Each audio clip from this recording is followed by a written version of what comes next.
आदरणीय दर्शकबिन, तपाईँ अहिले हेर्दै हुनुहुन्छ अनलाइन अल नेपाल टिभी। स्वागत छ यहाँहरूलाई अनलाइन अल नेपाल टिभीमा।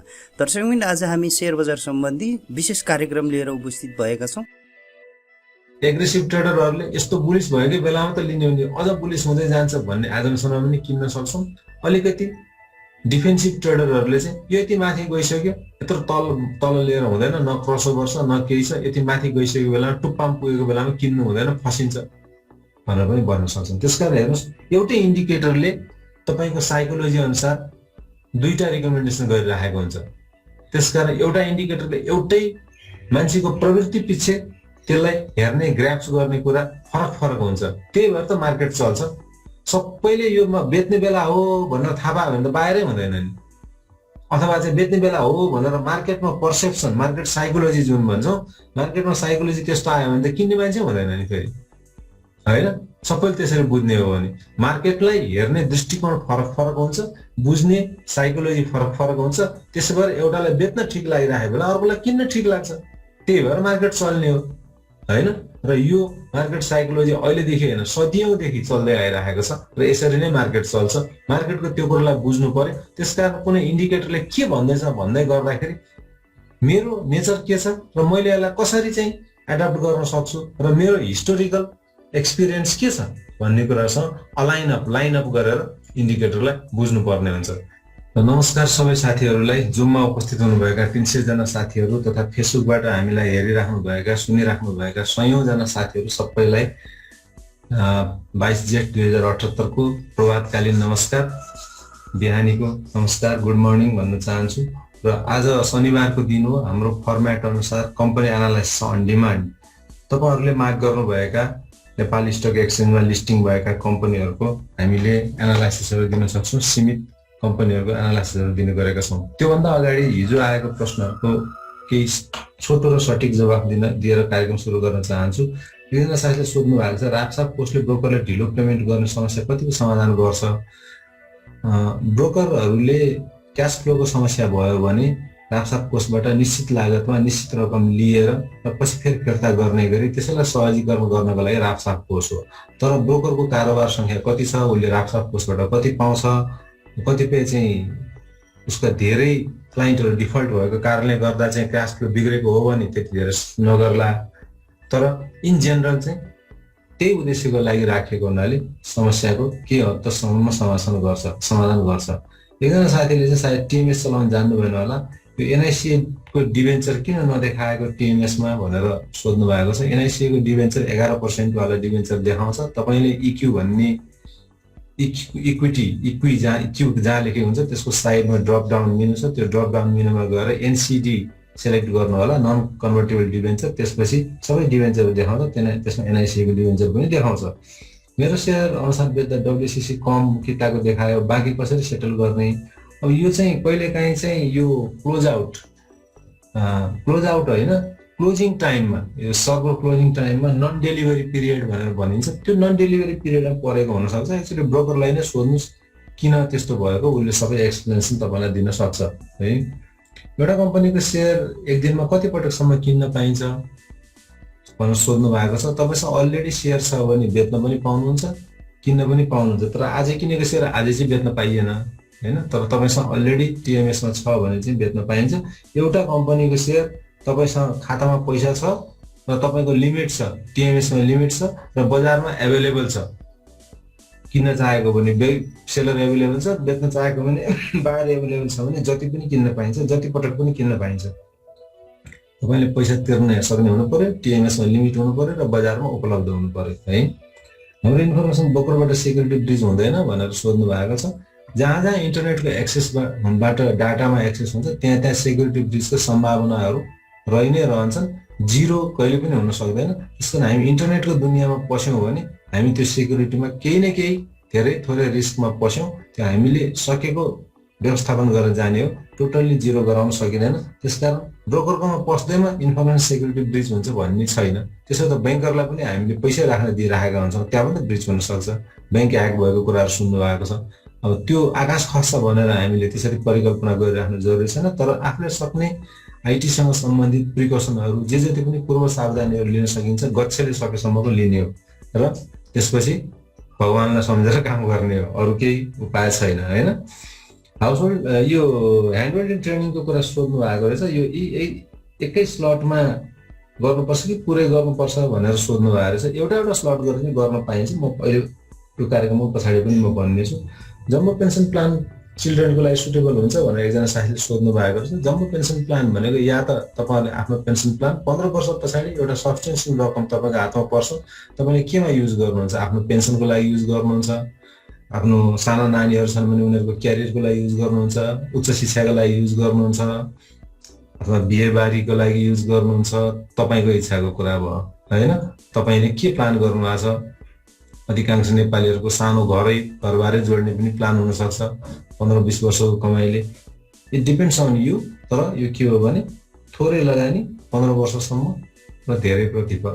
तपाईँले 3 लाख रुपियाँ लगाउनु 30 लाख रुपियाँ पाउनुहुन्छ। दुईजनाको हातबाट नामबाट 3-3 लाख रुपियाँ गर्नु 60 लाख रुपियाँ।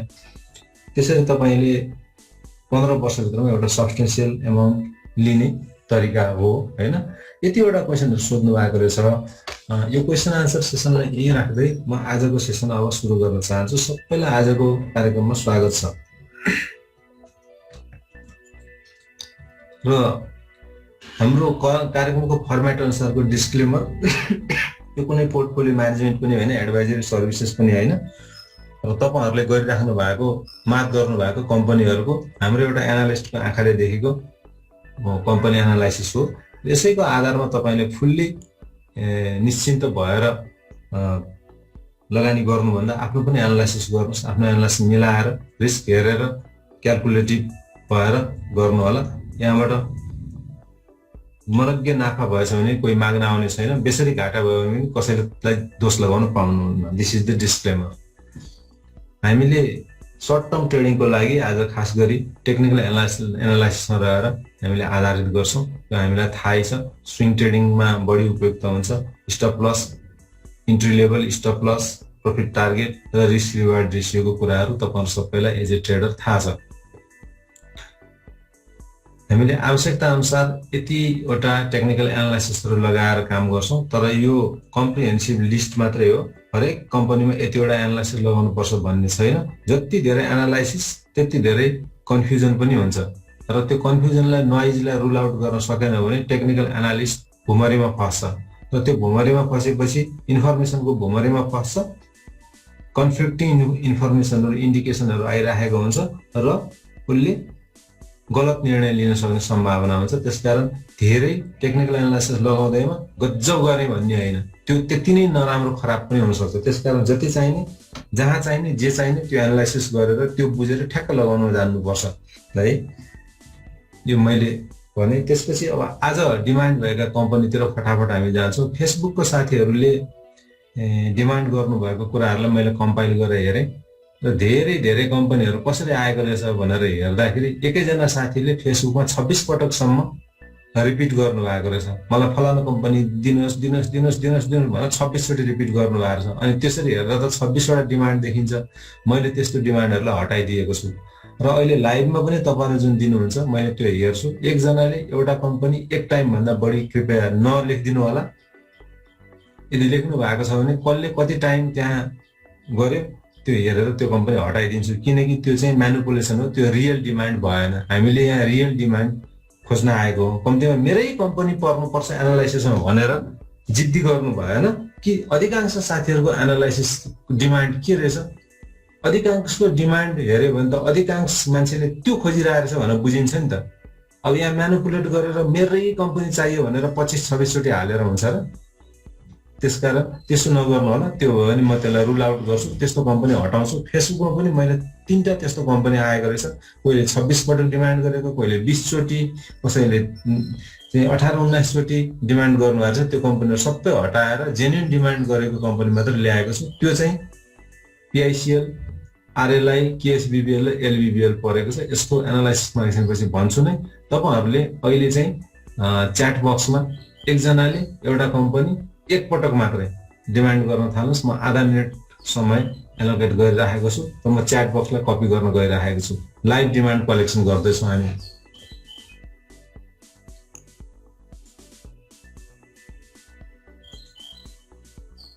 फेसबुकबाट आइसकेको कुरा लेख्नु परेन। फेसबुकबाट जुन आइसकेको छ यो कम्पनीहरू तपाईँलाई लेख्नु परेन। पिआइसिएल, आरएलआई, केएसबिबिएल र एलबिबिएल लेख्नु परेन, यो यसै नै आइहाल्छ। योभन्दा बाहेक यसमा परेनन्, यो 4वटा कम्पनीमा परेनन् भने तपाईँले अर्को बल्ल च्याट बक्समा लेख्नु होला।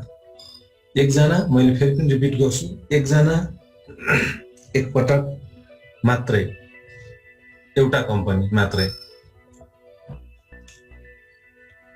मैले काउन्टडाउन सुरु गरेको छु। 4 3 2 1 0 लेट्स गो।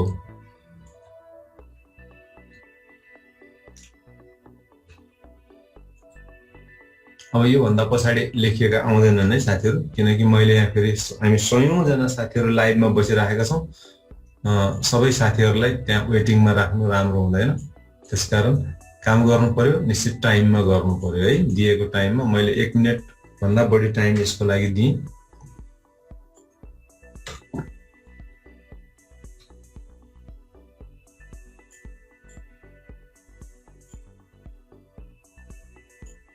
यसलाई म सर्टिङमा जान्छु।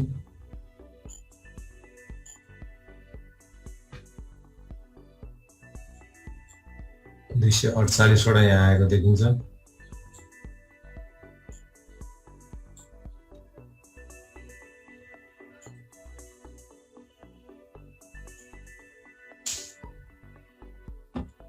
एनबिबी 11 पटक आएको देखियो। यसपालि चाहिँ साथीहरूले मान्नु भएको जस्तो देखियो मेरो रिक्वेस्टलाई। धन्यवाद छ साथीहरू। एनबिबी 11 पटक, एमडिबी 9 पटक, सिबिएल 9 पटक, एमडिबी 7 पटक। र गुड मर्निङ भनेको त कुरो भएन हैन। निफ्रा, सिबिबिएल, सिसिबिएल अरु चाहिँ 4-4 चोटि गरेर आएको रहेछ। मैले तीनवटाले चाहिँ एनबिबी, सिबिएल र एमडिबी चाहिँ म यहाँ लेख्दैछु। उहाँहरूले एनबिबी माग्नुभयो, सिबिएल र एमडिबी।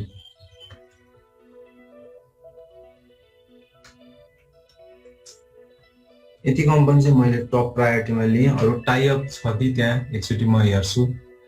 अरू चाहिँ 4-4वटा माग्नु भएको छ, निफ्रा, सिबिबिएल। अब अरू चाहिँ हेरौँ समयले कति पर्मिट गर्छ त्यो अनुसारले गर्छौँ।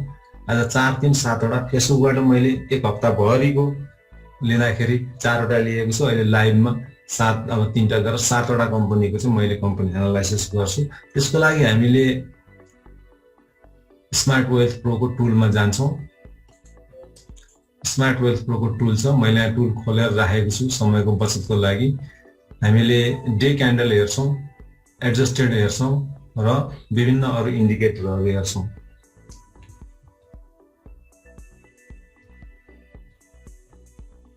अब यहाँ हेर्दै जान्छौँ पिआइसिएल, आरएलआई।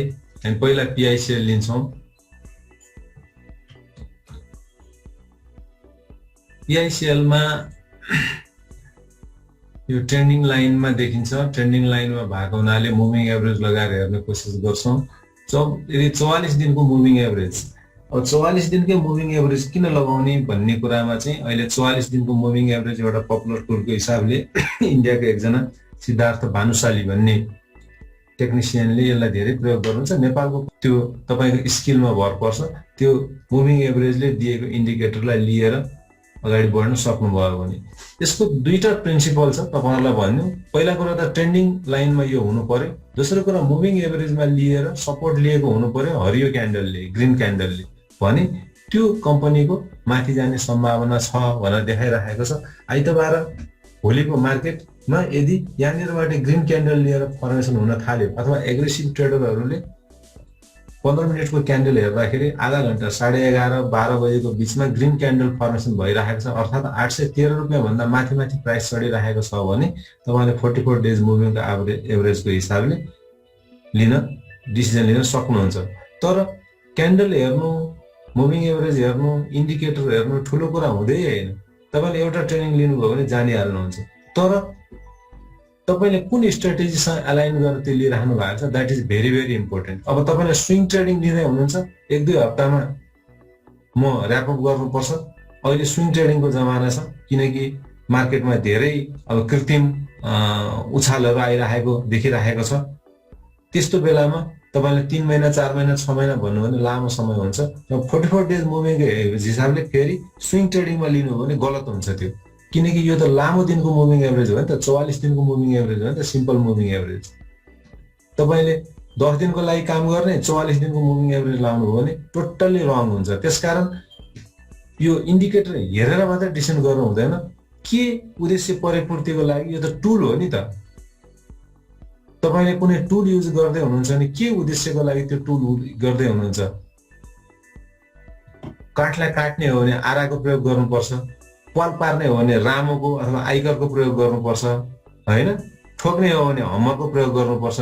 त टुल के उद्देश्यको लागि टुल लगाउने भन्ने कुरा पहिला क्लियर हुनुपर्छ है, नत्र भने गाह्रो हुन्छ, नत्र भने मिल्दैन। अनि पछि गएर हामी फ्रस्ट्रेसन हुन्छ, आधा आधा बुझेर हामीले गर्छौँ अनि त्यसपछि टेक्निकल एनालाइसिस मिलेन, मिल्दो रहन्छ, हो नमिल्ने पनि हुन्छ, किनकि जहाँ भोल्युम हुँदैन त्यहाँ टेक्निकल एनालाइसिस मिल्दैन।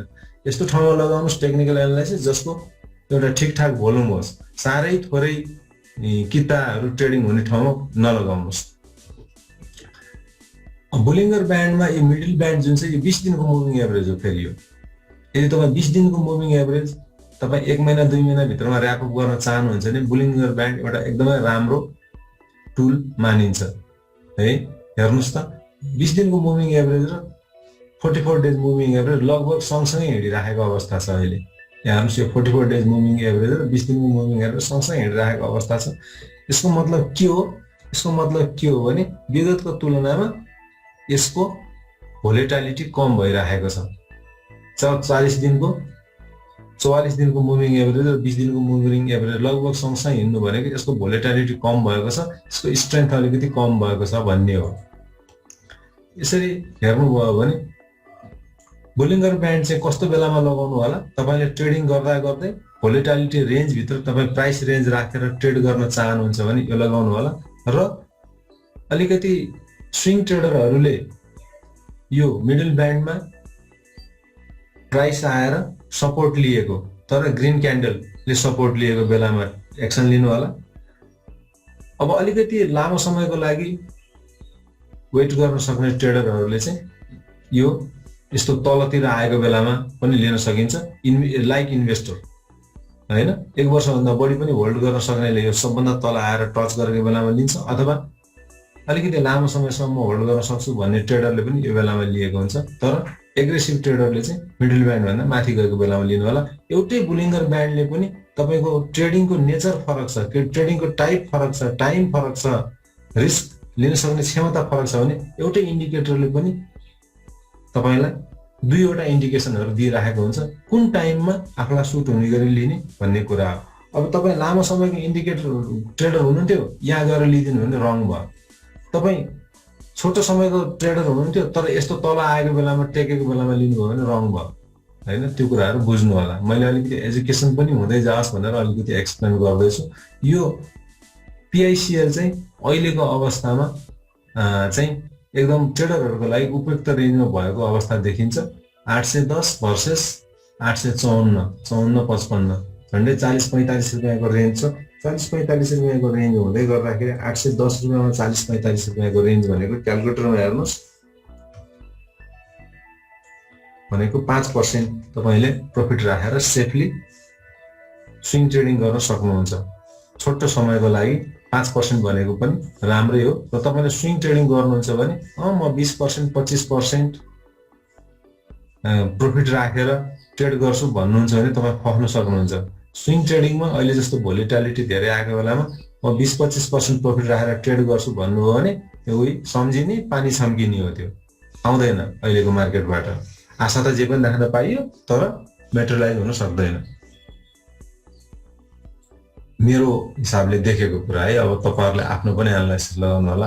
हेर्नुहोस् इचिमोको क्लाउडहरू एकदमै थिन भइसकेको छ। यसको मतलब के हो भने यो अहिले बुलिस रेन्जमै भए तापनि प्राइस चाहिँ एकदम साइड लाइनमा चलिरहेको अवस्था छ। अलिकति तल आयो भने पर्फेक्टली साइड लाइनमा जान्छ। त्यसकारण यदि ट्रेडिङ गर्ने हो भने अहिले नै बेला हो, ठिक बेला हो, तल आइरहेको बेला हो। तर यसको सपोर्ट, फर्स्ट सपोर्ट र सेकेन्ड सपोर्ट चाहिँ एकदमै कम छ। यहाँभन्दा पनि तल झऱ्यो भने यो बियरिश ट्रेन्डमा पस्न सक्छ धेरै छैन बियरिस ट्रेन्डमा पस्ला 815 र तपाईँको सेकेन्ड सपोर्टको लेभल देखिराख्नु भएको छ 788 788 को लेभलमा त तल गयो भने यसले बियरिस यात्रा सुरु गर्छ भनेर भनेको। त्यसकारण ट्रेडरहरूले यहीँबाट आफ्नो पिकअप पनि गर्न सक्नुहुन्छ, तर स्टप लस राखेर काम गर्नु होला। स्टप लस कति राख्न सक्नुहुन्छ? तपाईँ एकदमै एग्रेसिभ स्टप लस राख्नुहुन्छ भने 797 को लेभलमा छ, अलिकति तल राख्नुहुन्छ बढी म स्टप लस पनि बढी राख्छु, प्रफिट टार्गेट पनि अलिकति मार्जिन बढाउँछु रिस्क रिवार्ड रेसियो अनुसारले भन्नुहुन्छ भने 786 85-86 को रेन्जमा चाहिँ सेकेन्ड सपोर्ट देखिन्छ।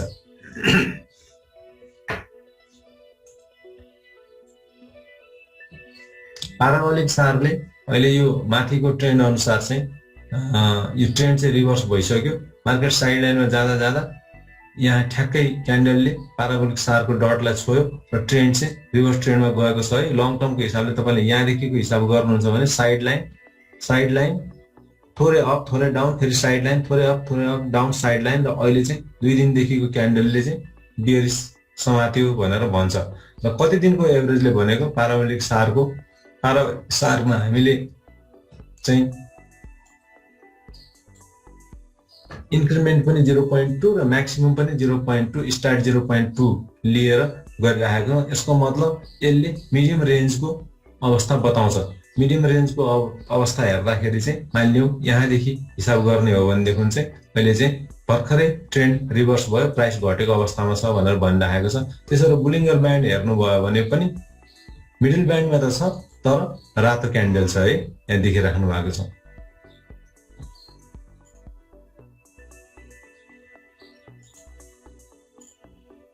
अरू इन्डिकेटरहरुमा जाउँ। म्याकडीले के भनिराखेको छ? म्याकडीले बियरिस क्रसओभर आयो, जिरो लाइन भन्दा प्राइस तल गयो, हिस्टोग्राम सानो छ तर उल्टो फर्किसक्यो र क्रसओभर आयो। यसले चाहिँ यदि 26 दिन र 12 दिनको मुभिङ एभरेजको हिसाबले हेर्नुहुन्छ भने र त्यसको इम्प्याक्ट 9 दिनको एभरेजमा परेको हिस्टोग्राममा हेर्नुहुन्छ भने प्राइस अझै घट्छ है लङ टर्ममा भनेर भनिराखेको छ। त्यसकारण तपाईँ अलि लङ टर्म ट्रेडर हुनुहुन्छ भने केही समय कुर्नुपर्छ। सर्ट टर्म ट्रेडर हुनुहुन्छ, स्टप लस राखेर म काम गर्न चाहन्छु भनेदेखि आइतबारको क्यान्डल हेर्नु होला। ग्रिन क्यान्डलमा जाने बित्तिकै पर्चेज गर्न सक्नुहुन्छ, तर अलिकति रिस्क त छ, तर ट्रेडरहरूले रिस्क त लिनै पर्यो। आरएसआई 52-51 मा पुगेको छ, यो पनि ठिक अवस्थामा छ ट्रेडिङको लागि। डिएमआईले एकदमै ट्याङ्गलिङ भएको अवस्था देखायो, अलिकति ठुलो पारेर हेरौँ। हेर्नुहोस् न, यहाँ आएर ट्याङ्गल भयो, फेरि बियरिस लाइन तल झऱ्यो, बुलिस लाइन नै माथि छ, तर एडिएक्स हेर्ने हो भने 18 मात्रै छ। त्यो बुलिसमा केही पावरै छैन। टेक्निकल्ली बुलिस छ तर बुलिस ट्रेन्डमा पावर छैन, अर्थात् मार्केट चाहिँ साइड लाइनमा हिँडिराखेको छ भनेर देखाइराखेको छ। अर्को कुन कम्पनी थियो? आरएलआई। आरएलआई को डाटा त्यति धेरै छ, हेरौँ। डाटा रहेछ आरएलआई, रिलायन्स लाइफ, रिलायबल को चाहिँ कम छ के हैन। डे क्यान्डल एडजस्टेड कहिलेकाहीँ हामीले यो पनि हेर्नुपर्छ है। 3 जुन को देखाइराखेको छ।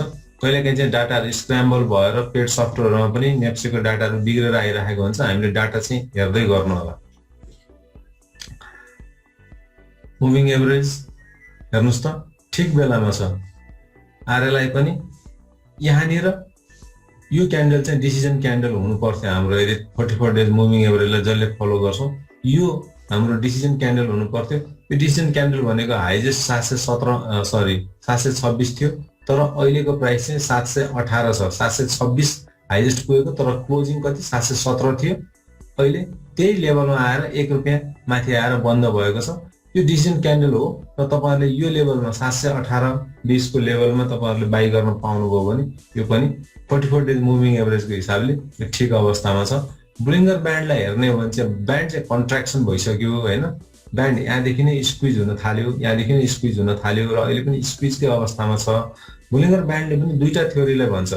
एउटा तपाईँ ब्यान्ड न्यारो छ भनेदेखि मिडल ब्यान्डमा आएर टेकेको बेलामा अप्पर ब्यान्ड र मिडल ब्यान्डको बीचको मार्जिन लिएर खेल्ने कोसिस गर्नुस् स्टप लस राखेर भन्छ एउटा थ्योरीले। अर्को चाहिँ यो बुलिङ्गर ब्यान्ड स्क्विज भएको बेलामा ब्रेकआउट हेर्नुपर्छ, ब्रेकआउट नहुन्जेलसम्म वेट गर्नुस् भन्छ। जस्तो यहाँ हेर्नुस्, ब्रेकआउट दियो तर यो फल्स ब्रेकआउट थियो। ब्रेकआउट त भयो, यहाँनिर यसले ब्रेकआउट दियो होइन, तर यो ब्रेकआउट हुँदै गर्दाखेरि पनि ब्यान्डभित्र थियो। यो रातो क्यान्डलले ब्रेकआउट दियो, तर ग्रिन ब्रेकआउट हुनु पर्यो। यो बुलिस हुनको लागि ग्रिन क्यान्डलले ब्रेकआउट गरेको हुनुपर्छ, रेड क्यान्डलले होइन। त्यसकारण यो फल्स ब्रेकआउट थियो, तैपनि एक झट्का माथि गएर फेरि तल झऱ्यो। अहिले त्यो हिसाबले चाहिँ यदि कन्ट्र्याक्सन प्रिन्सिपलको हिसाबले, ब्यान्ड कन्ट्र्याक्सन प्रिन्सिपलको हिसाबले हेर्ने हो भनेदेखि चाहिँ हामीले वेट गर्नुपर्छ। त्यसकारण लङ टर्मको हिसाबले 44 डेज मुभिङ एभरेजको हिसाबले यसमा अगाडि जान सकियो। यदि तपाईँ अलि लामो समयको लागि 3 महिनादेखि 6 महिनाको सम्ममा ऱ्यापअपमा जानुहुन्छ भने जान सकियो। तर एकदम स्विङ ट्रेडिङ गर्न चाहिँ अहिले कुर्नै पर्ने बेला छ र रेन्ज पनि छैन। 714 र माथिको अप्पर ब्यान्डको 737। 14 र 37 भनेको ब्यान्ड पुग्दैन। 37 - 14 तपाईँलाई रेन्ज पुग्दैन, डिभाइडेड बाइ 718 अहिले चलिरहेको छ भनेको तपाईँलाई 3% जति मात्रै हुन्छ। 3% को रेन्जमा हामीले प्रफिटमा काम गर्ने हो भने 1.5% रुपियाँ 1.5% चाहिँ स्टप लस राख्नुपर्छ। त्यो तुरुन्तै स्टप लस हिट हुन सक्छ, किनकि कम्पनीको प्राइस चाहिँ 718 छ, धेरै सस्तो स्टक होइन यो होइन। त्यसकारण अलिकति एग्रेसिभ ट्रेडरहरूले चाहिँ वेट गर्नु पर्यो। नर्मल जिरो लाइन भन्दा माथि म्याकडी छ, तर बुलिस लाइनहरू हिस्टोग्रामहरू घट्दै आइराखेको छ। अझै पनि घट्न सक्छ कि जिरो लाइनमा झर्न सक्छ कि भन्ने जस्तो इन्डिकेटर देखाइरहेको छ। आरएसआई 54, एमएफआई 72, भोल्युम बढी भयो। यसको भोल्युममा म एकचोटि हेर्न चाहन्छु। भोल्युम चाहिँ प्राइसहरू घट्दै गर्दा भोल्युम अलिकति यो 14 दिनको भोल्युमको एभरेज लिँदाखेरि चाहिँ अलिकति बढी आइरहेको छ। यहाँदेखि मैले भोल्युमलाई क्यालकुलेसन गरेर बार काउन्ट गरेँ भने 14 दिन भनेको कहाँसम्म पुग्छ, यहाँसम्म पुग्छ। यहाँसम्मको बार चाहिँ भोल्युमको हिसाबले चाहिँ भोल्युम चाहिँ बढी आइरहेको छ, जबकि योभन्दा अगाडि एभरेज भोल्युमहरू मात्रै थिए। तर 14 दिनको भोल्युम एभरेज, 14 दिन कि 20 दिन, एकछिन है, भोल्युममा यसले कति लिइरहेको छ, 20 दिनको लिइरहेको छ। 20 दिनको भोल्युम एभरेज लिँदाखेरि कहाँसम्म लिनुपर्छ, यहाँदेखि 20 वटा बार गर्नु पर्यो यहाँसम्मको हेर्दाखेरि यो जुन माथि लामो भोल्युमहरू आइरहेको छ, यसले गर्दाखेरि यसले एमएफआईलाई असर गर्यो। र एमएफआईले के भनिरहेको छ भने भोल्युम बढी छ, प्राइस चाहिँ साइड लाइनमा छ। मतलब के हो त, यसको अर्थ के हो भने मान्छेहरूले यो कति नबढेको, कति धेरै ल्याङ गरेको यो कम्पनीमा भनेर अलिकति प्यानिक भएर फाल्न थालेको हो कि, अथवा यो मान्छेहरूले जुन बेलामा यहाँ ब्रेकआउट लियो यो बेलामा प्रफिट बुक गरेको कारणले यहाँ तल आएको हो। त्यसकारण चाहिँ प्रफिट बुक धेरै लामो समयसम्म कुनै कम्पनीको प्राइसमा मुभमेन्ट नआएर बस्यो भने मान्छेहरू आत्तिएका हुन्छन् र अलिकति मुभमेन्ट आउने बित्तिकै धेरैले फाल्न खोज्छन्। अनि धेरैले फाल्न खोज्ने बित्तिकै भोल्युम पनि आउँछ र ब्रेकआउट पनि आउँछ। तर त्यो ब्रेकआउट फल्स हुन्छ, मोमेन्टम हुन्छ, त्यो अर्ग्यानिक ब्रेकआउट भएन है। मार्केटको साइकोलोजी इन्डिकेटरमा त्यसरी आएर रिफ्लेक्ट हुन्छ। आरएसआई 54, 72 भोल्युम धेरै, तर आरएसआई ट्रेडिङको लागि ठिक छ भन्दैछ। तर ट्रेडिङको लागि ठिक छ भन्दै गर्दाखेरि बुलिङ्गर ब्यान्डले क्याप लगाइदिइसकेको छ। एग्रेसिभ ट्रेडरहरू वेट गर्नु भनेर भनिदिइसकेको छ। डिएमआई इन्क्रिजिङ ट्रेन्डमा हो, तर त्यसको पावर चाहिँ छैन। 25 भन्दा माथि भयो भने मात्र त्यसलाई एउटा नर्मल ट्रेन्ड मानिन्छ। 25 भन्दा तल एडिएक्स छ भने चाहिँ त्यसलाई विक ट्रेन्ड भनेर मानिन्छ। यो विक ट्रेन्डमा देखाउँछ। एसबिबिएल हाम्रो सेयर बेचेर नाफा कमाउने hero bank, organic EPS 12-13, share बेचेर 29-30 पुर्याएको ब्याङ्क होइन। हामी सबैलाई थाहा छ होला। यहाँबाट ब्रेकआउट लिँदै गइरहेको छ। जसरी यो मार्केट कन्ट्र्याक्सन भयो, जसरी यहाँ मार्केट स्क्विज हुन थाल्यो, मैले तपाईँहरूलाई देखाउँछु यो स्क्विज भएको एरिया। यसरी जब स्क्विज हुन्छ यो एरिया, यति एरिया, यहाँ स्क्विज हुने बेलामा जब बुलिङ्गर ब्यान्डले ब्रेकआउट लिन्छ, यहाँ हेर्नुहोस् त, बुलिङ्गर ब्यान्डले यहाँ आएर ब्रेकआउट लियो नि, यो ब्रेकआउट लिएपछि डिसिजन लिनु भन्छ यदि तपाईँ स्विङ ट्रेडर हो भने चाहिँ। र यो चाहिँ धेरै दिन टिक्दैन, बढीमा 1 हप्ता टिक्ने हो, त्यसपछि त्यो डाउनफल हुन थाल्छ भने चाहिँ यहाँ ब्रेकआउटले यो डिसिजन क्यान्डल हुनु पर्थ्यो हाम्रो यदि यसलाई लिने हो भने होइन। तर यो त माथि गइसक्यो, त्यसपछि ब्रेकआउटै लिएर गयो, ब्यान्ड यति धेरै ओपन भयो हेर्नुहोस्। तर अहिले चाहिँ माथि छ, यो ब्रेकआउट लिएर अलिकति तल झऱ्यो, फेरि माथि मार्केट कन्सोलिडेसन भएर साइड लाइनमा जान खोजेको देखिन्छ। त्यसकारण अब यसमा त क्विक ट्रेडिङ गर्नको लागि छैन हो यो चाहिँ रेन्जै छैन। हुन त तपाईँले कसैले यहाँ लिनुभएको थियो र ब्रेकआउट हुँदाखेरि यहाँ माथिसम्म पनि पुगेको छ, तर त्यो ब्रेकआउट भएर नाफा भयो भने तपाईँलाई भेट छोपेको हो। हामीले चाहिँ नर्मल नाफाको रेन्जमै बसेर क्यालकुलेसन गरेर कन्जर्भेटिभ क्यालकुलेसन गरेर जान सक्नुपर्छ, किनकि पहिला थोरै आउँछ भनेर पछि धेरै आयो भने राम्रो हो।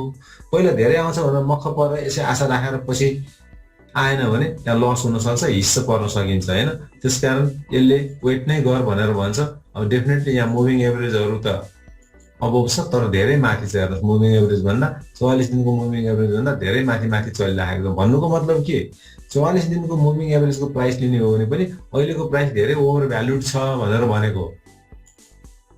20 डेज भन्दा पनि निकै नै माथि छ। यहाँनिर हेर्नुहोस् 44 दिनको मुभिङ एभरेज, जति धेरै मुभिङ एभरेज हुन्छ त्यति त्यो चाहिँ तल तल स्लो लाइन, त्यसको मुभमेन्ट चाहिँ स्लो हुन्छ। जति फास्ट, जति कम दिनको मुभिङ एभरेज राख्नुहुन्छ त्यसको लाइन त्यति फास्ट हुन्छ है। त्यसकारण 20 दिनको र 5 दिनको मुभिङ एभरेजलाई राखेर क्रसओभरहरू हेर्ने काम पनि गरिन्छ।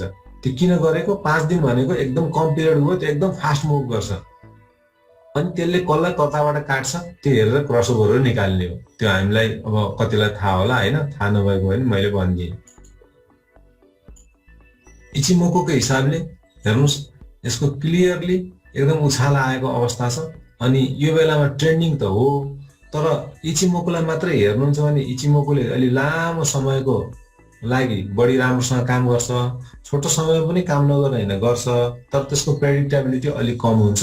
त्यसकारण इचिमोकोले यो ट्रेन्डिङमा छ लिउ भनेर भन्दै गर्दा हामी सर्ट टर्म ट्रेडरहरूले फेरि बुलिङ्गर ब्यान्डलाई पनि प्रयोग गरेर हेर्छौँ है।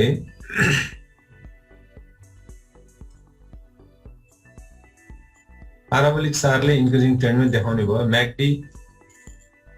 म्याकडी हाइली बुलिस अवस्थामा गइरहेको छ, हिस्टोग्रामहरू एकदम बुलिसमा गइरहेको छ, बिस्तारै तल झर्दै फेरि पुल ब्याक लिँदै गरिरहेको अवस्था छ। र यो अवस्थामा चाहिँ म्याकडीलाई पनि दुईटा हिसाबले हेर्न सकिन्छ। एग्रेसिभ ट्रेडरहरूले यस्तो बुलिस भएकै बेलामा त लिने हो नि, अझ बुलिस हुँदै जान्छ भन्ने एजम्सनमा पनि किन्न सक्छौँ।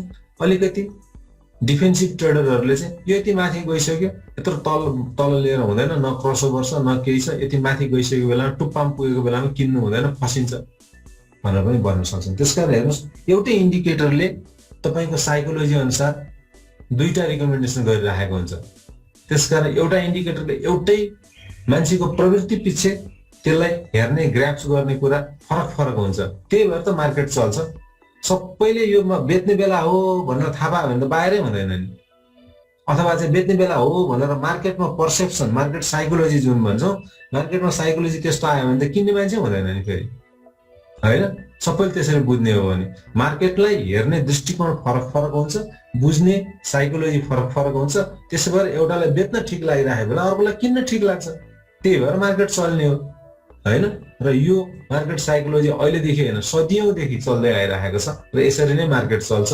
मार्केटको त्यो कुरालाई बुझ्नु पर्यो। त्यसकारण कुनै इन्डिकेटरले के भन्दैछ भन्दै गर्दाखेरि मेरो नेचर के छ र मैले यसलाई कसरी चाहिँ एडप्ट गर्न सक्छु र मेरो हिस्टोरिकल एक्सपिरियन्स के छ भन्ने कुरासँग लाइन अप गरेर इन्डिकेटरलाई बुझ्नु पर्ने हुन्छ। हेर्नुहोस् त आरएसआई धेरै माथि गइसकेको छ, 75 भनेको 70 भन्दा माथि, न्युट्रल जोन भन्दा माथि, एमएफआई 84 न्युट्रल जोन भन्दा माथि, डिएमआई स्ट्रङ ट्रेन्डमा देखाउँछ किनकि 46 एडिएक्स देखाइरहेको छ। 50 सम्मको लागि स्ट्रङ ट्रेन्ड हो, नर्मल स्ट्रङ ट्रेन्ड भनेर बुझिन्छ क्लियरली। लो डिएमआई यति तल छ, हाई डिएमआई यति माथि छ हैन। 14 दिनको लो डिएमआई र हाई डिएमआई को बीचमा ग्याप ठुलो भएको र गएको छ र एडिएक्स यो सबैभन्दा माथि छ, क्लियरली इन्क्रिजिङ ट्रेन्डमा छ। अब यो बेला भनेको तपाईले सर्ट टर्म प्रफिट बुक गर्ने बेला हो। यदि कसैले यो बेलामा प्राइस लाइनहरु यतातिर भएको बेलामा हो भने अब झर्न थाल्यो, बेच्नको लागि राम्रो सिग्नल हो। अब कसैले म बेच्दिन म लामो समय राख्छु भन्नुहुन्छ भने उहाँको इच्छाको कुरा हो, त्यसमा कसैले फोर्स गर्न सक्ने कुरा भएन। एलबीबीएल मोस्ट डिफेन्सिभ बैंक र अहिले खेलाडीहरुको आँखा परेको बैंक। फन्डामेन्टल्ली राम्रो छ यसको, मलाई थाहा छ, मेरो स्टडीमा परेको कम्पनी भएको हुनाले मैले ढुक्क भएर बोलिदिन सक्छु। तर प्राइसहरु चाहिँ केही दिनदेखि अब हाइड्रोमा खेल सकियो, इन्स्योरेन्समा खेल सकियो, माइक्रो फाइनान्समा खेल सकियो, अब फाइनेन्सियल डेभलपमेन्ट ब्याङ्कतिर खेल सुरु भएको छ। खेलाडीहरूको एउटा आँखामा परेको ब्याङ्क यो पनि हो। तर यो किन पर्यो भने खेलाडीहरूले त्यसै ब्लन्डरली एकदमै नेगेटिभ नेटवर्क भएको हाइड्रोहरू उठाएर खेलेको जस्तो होइन। यो चाहिँ बैंक र वित्तीय संस्थामा कस्तोमा खेलिराखेका छन् खेलाडीहरूले, जसको नेटवर्क पनि राम्रो छ, जसको फन्डामेन्टल स्ट्रङ छ र अलिकति लामो समयसम्म होल्ड गर्यो भने पनि डिभिडेन्ड केही न केही दिएर जित्छ। हाइड्रोमा जस्तो नेगेटिभ भएका 6 महिना 1 वर्षदेखि रिपोर्टै ननिकालेका, एउटा उजुरी पर्ने बित्तिकै नेप्सेले रिपोर्ट बन्द के अरे ट्रान्जेक्सन बन्द गरिदिने जस्ता हाइड्रोमा खेलेका छैनन्। त्यसकारण खेलाडीहरूले खेल खेल्दै गर्दाखेरि हाइड्रोमा खेल्ने गेम र बैंक वित्तीय संस्थामा खेल्ने गेममा रणनीति फरक गरेर आएका छन्। रणनीति फरक के छ भने यदि यसलाई उचालेर माथि पुर्याउन सकिएन, सर्ट टर्म प्रफिट बुक गर्न सकिएन भने पनि यस्तो कम्पनीमा चाहिँ खेल खेलौँ जसले चाहिँ अबको 3 महिना 4 महिना 6 महिनामा त डिभिडेन्डको बहार आउँछ, मौसम आउँछ। डिभिडेन्डको मौसम आउँदाखेरि त्यहाँबाट पनि हाम्रो इन्कमलाई सपोर्ट गरोस् भनेर डिफेन्सिभ खेल खेलिरहेका छन्। एग्रेसिभ डिफेन्स उस्तै पर्यो भने डिफेन्स मेकानिजम पनि पहिले तयार गरेर अनि सर्ट टर्म भेन छोप्न पाइयो, टोपी लगाउन पाइयो भने त सर्ट टर्म गेन पनि आइहाल्यो। हेर्नुहोस् त्यो भएर यत्रो हो। यो डेफिनेटली राम्रो कम्पनी हो, तर यो जत्तिकै राम्रा कम्पनी अरूसँग तुलना गरेर हेर्ने हो भने यो यहाँ पुग्नुपर्ने कम्पनी चाहिँ होइन फेरि। तर definitely one of the best company हो यो। तर यो प्राइसमा वान अफ द बेस्ट हो त? अब चाहिँ होइन। यो प्राइसमा हो, यो प्राइसमा हो जहाँ मेरो प्रसर थियो, यो प्राइससम्ममा हो, तर यो प्राइसमा होइन। अब यो उचालिसकेको प्राइस हो। यो प्राइसमा हामीले यदि यहाँ लिएका छौँ भने बेचौँ, अथवा मन लाग्छ भने प्रफिट बुक गर्ने मोटिभ हो भने बेचौँ, होइन भने होल्ड गरेर राखौँ। अब अहिले यो बेलामा ल्याएर म बाई गर्छु, अब ट्रेड गर्छु भन्नुहुन्छ भने एउटा रिस्क, एकदम रिस्की भइसकेको छ। अब त्यसकारण खेलाडीहरू त आँखा परेको केही बैङ्कहरू छन्। अस्तिको मेरो स्टार गरेकोमा पनि यो परेको थियो होला। तपाईँहरूले कतिको याद गर्न सक्नुभयो। र यसलाई चाहिँ अब के भन्छ टेक्निकल इन्डिकेटरले, हेर्नुहोस् त 44 डेज भन्दा आकाश छोइसकेको छ। यस्तो बेलामा लिनु हुँदैन। बुलिङ्गर ब्यान्ड एकदम वाइड भएर हेर्नुहोस् त पेन्टेड गरेर रेस्पेक्टै गरिराखेको छैन। हुनुपर्ने के हो, 1-2 दिन डाइभर्जेन्स भए पनि यो तल आउनु पर्ने हो नि टेक्निकल इन्डिकेटर हिसाबले। किन रेस्पेक्ट गर्दैन भने आएको बात छैन, ल आइज भनेर पैसा कुम्लाएर राखेर नियतपूर्वक बढाइराखेका छन्। त्यो भएर टेक्निकल एनालाइसिसलाई कति दिनको बार भयो, यत्रो बारमा ब्रेकआउट र विदाउट रेस्पेक्ट, यत्रो बारमा ब्रेकआउट 13 दिनसम्म बारलाई ब्रेकआउट गर्नु युजुअल साइन होइन। 4 दिन 5 दिन, बढीमा 4-5 दिन भएपछि यो एउटा निश्चित रूपमा भोलिटालिटीको रेन्जमा आउनुपर्छ। यसमा भोलिटालिटीको रेन्जमा आउने कुनै लक्षण देखिँदैन है। त्यसकारण यो क्लियरली गेम हो। तपाईँ पार्ट अफ द गेम हुन चाहनुहुन्छ पस्नुहोस्, तर अहिले पस्ने रङ टाइम हो। हाम्रो आँखाले चाहिँ त्यो देख्छ, त्यही भन्छ। इचिमोको हेर्नुहोस् त, यति थोरै थिन क्लाउड भएको प्राइसलाई कहाँ पुर्याएका छन् होइन। त्यसकारण यो बेच्ने बेला हो, किन्ने बेला होइन। हेर्नुहोस् त, हिस्टोग्राम हेर्नुहोस्, आकाश छुन्छु स्काई क्रिपर जस्तो आकाश छुन दौडिरहेको छ। आरएसआई हेर्नुहोस्, उम्लेर कडाई भरि भइसकेको छ, कुनै पनि बेला पोखिन सक्छ। आरएसआई 88, एमएफआई 93 भनेको अत्यन्त ओभरबट जोनमा गइसकेको हो भन्ने हो। डिएमआई 61 भनेको सुपर स्ट्रङ ट्रेन्डमा छ भनेको। तर सुपर स्ट्रङ ट्रेन्ड अर्गानिकल्ली आएको हो कि कसैले पछाडिबाट हावा भरेर स्ट्रेन्थ आएको हो, त्यो कुरा बुझ्नुपर्छ। टेक्निकल एनालाइसिस धर्काले त जे पनि देखाइदिन्छ। धर्काको पछाडिको मनोविज्ञान, धर्काको पछाडिको बजारको साइकोलोजी, धर्काको पछाडिको खेल, अब कि त यो कम्पनीहरू करोडौँ किता खेल हुने भए कसले गर्न सक्ला भन्ने कुरा हुन्थ्यो होइन। त्यसकारण मिड क्याप कम्पनीहरूमा यस्तो गेमहरू देखिन्छ। यो गेमहरूलाई हामीले चिन्नुपर्छ र हामीले आफूलाई फाइदा हुने गरी डिसिजन लिनुपर्छ है। एनबिबी साथीहरु यतापट्टि लाइभबाट एनबिबी माग्नु भएको छ।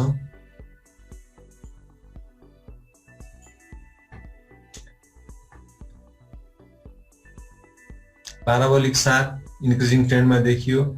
इचिमोकुलाई पनि यो इन्क्रिजिङ ट्रेन्डमा तर साइड लाइन हुँदै इन्क्रिजिङ ट्रेन्डमा गएको देखियो। मुभिङ एभरेज ठ्याक्क अब ब्रेकआउट क्यान्डल यो क्यान्डलमा डिसिजन लिनु पर्छ तर अहिले पनि त्यही नै क्यान्डलको वरिपरि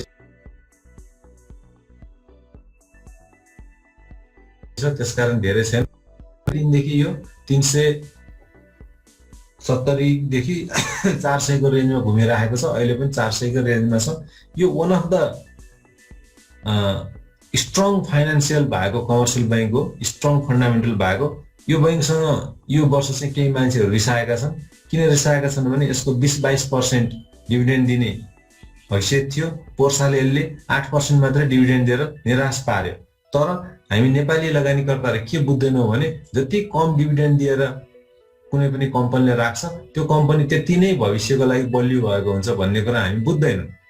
त्यसकारण यदि लङ टर्मको लागि इन्भेस्टमेन्ट गर्नुहुन्छ भने डेफिनेटली यो one of the best company हो। तर यसमा तपाईँले मार्केट भोलेटालिटी लिएर तपाईँले 15 दिनमै म चाहिँ झ्याप्प चाहिँ 40-50 रुपियाँ चाहिँ नाफा गरेर 5-10% नाफा गरेर बेच्छु भन्नुहुन्छ भने यो तपाईँको टेस्टको स्टक होइन है।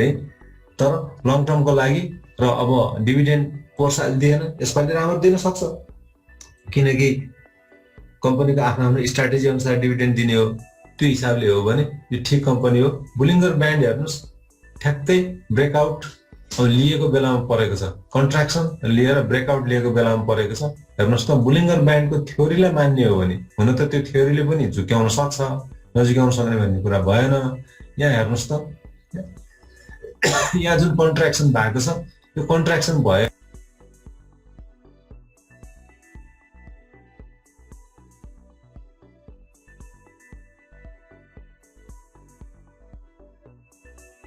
यो बस्यो त त्यो पनि हेर्नु जरुरी हुन्छ। एउटा होरिजेन्टल लाइन खिचेर हेरौँ यो लाइनमा कति बस्यो त हेर्नुहोस् त। अनि यो लाइनमा कति बस्यो त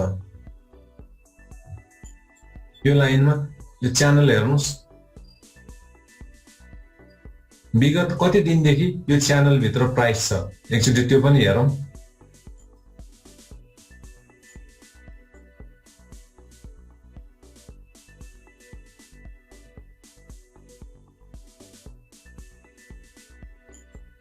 किन यसले देखाएन 12 देखाएन। यस धेरै दिनदेखि यो चाहिँ साइड लाइनमा हिँडिराखेको छ मार्केट चाहिँ। र अहिले यदि बुलिङ्गर ब्यान्डको कन्ट्राक्सन प्रिन्सिपललाई मान्ने हो भने अब ब्रेकआउट आउने समय हो। अब ब्रेकआउट आउन सक्छ र झुक्याउन पनि सक्छ। त्यसरी ब्रेकआउट आएको जतिलाई सबै मान्दै जाने हो भनेर त्यो सबै मिल्दै जाने हो भने त म किन यहाँ कराइराखेको हुन्थेँ। सबभन्दा पहिला अरबपति त मै बन्थेँ होइन। त्यसरी सबै मिल्ने हो भने किन हुँदैन भने हरेक टेक्निकल एनालिस्ट किन अरबपति हुँदैनन् त। यस्तो जान्ने भएदेखि त यस्तो मिल्ने भए त हुनुपर्ने हो नि त होइन। तर बिटर ट्रुथ के हो भने टेक्निकल एनालाइसिस जतिसुकै जानेको भए तापनि मार्केट भनेको यस्तो गुरु हो जसले हरेक दिन नयाँ कुरा सिकाउँछ र 40% कम्तीमा 40% तपाईँलाई झुक्याउँछ मार्केटले। र तपाईँको जतिसुकै जानेको जतिसुकै नलेजेबल ज्ञानी व्यक्ति भए पनि तपाईँले 55-60% भन्दा मार्केटमा प्रेडिक्सन मिलाउन सक्नुहुन्न। त्यो कारणले गर्दाखेरि जतिसुकै जान्ने टेक्निकल एनालिस्ट जतिसुकै जान्ने फन्डामेन्टल एनालिस्ट भए तापनि ऊ अरबपति करोडपति त्यति सजिलै हुन सक्दैन। अब नजान्ने मान्छे त यसरी हुँदैन कि त लक्की हुनु पर्यो। लकले त सबैलाई काम गर्दैन होइन। त्यसकारण यो ब्रेकआउट लिने बेला हो डिसिजन लिने बेला हो भन्ने देखिन्छ। रिस्क लिएर डिसिजन लिन सकिन्छ। केही माथि गएको बेलामा स्विङ ट्रेडिङ गर्ने बेला आएको छ किनकि बिहिबारको क्यान्डलले ठ्याक्कै ग्रिन क्यान्डलले ब्रेकआउट गरेको छ। प्रिन्सिपल सबै मिल्छ तर सबै मिल्छ प्रिन्सिपल भनेको थिएँ मैले। यति धेरै चाहिँ नि गरेँ फेरि बङ्गलादेश ब्याङ्क त फेरि घट्यो फेरि तलतलै बस्यो नभन्नु होला। मैले टेक्निकल एनालाइसिसको प्रिन्सिपलले जे भन्छ त्यो भन्ने हो। तर मार्केटलाई टाइमिङ गर्न प्रेडिक्सन गर्न सकिँदैन। ल यो हो भने एकदमै 397 को रेन्जमा भन्दै 400 को रेन्जमा बाई गर्नु ठिक देखिराखेको अवस्था छ। म्याकडीले के भन्छ अरू पनि एकचोटि हेरौँ। म्याकडीले पनि यहाँ बुलिस क्रसओभर आयो भन्छ, ठ्याक्कै बुलिस क्रसओभर आयो। हेर्नुहोस् यहाँ प्राइस 0 लाइन भन्दा माथि छ तर कन्सोलिडेसन कन्सोलिडेसन कन्सोलिडेसन कन्सोलिडेसन। म्याकडीको यहाँ हेर्नुहोस् अलिकति गयो फेरि पुल ब्याक फेरि तल आयो अलिकति गएको छ। अब ब्रेकआउट लिने समय हो भन्दैछ, पोजिटिभ ब्रेकआउट लिने समय हो भन्दैछ एनबिबीले।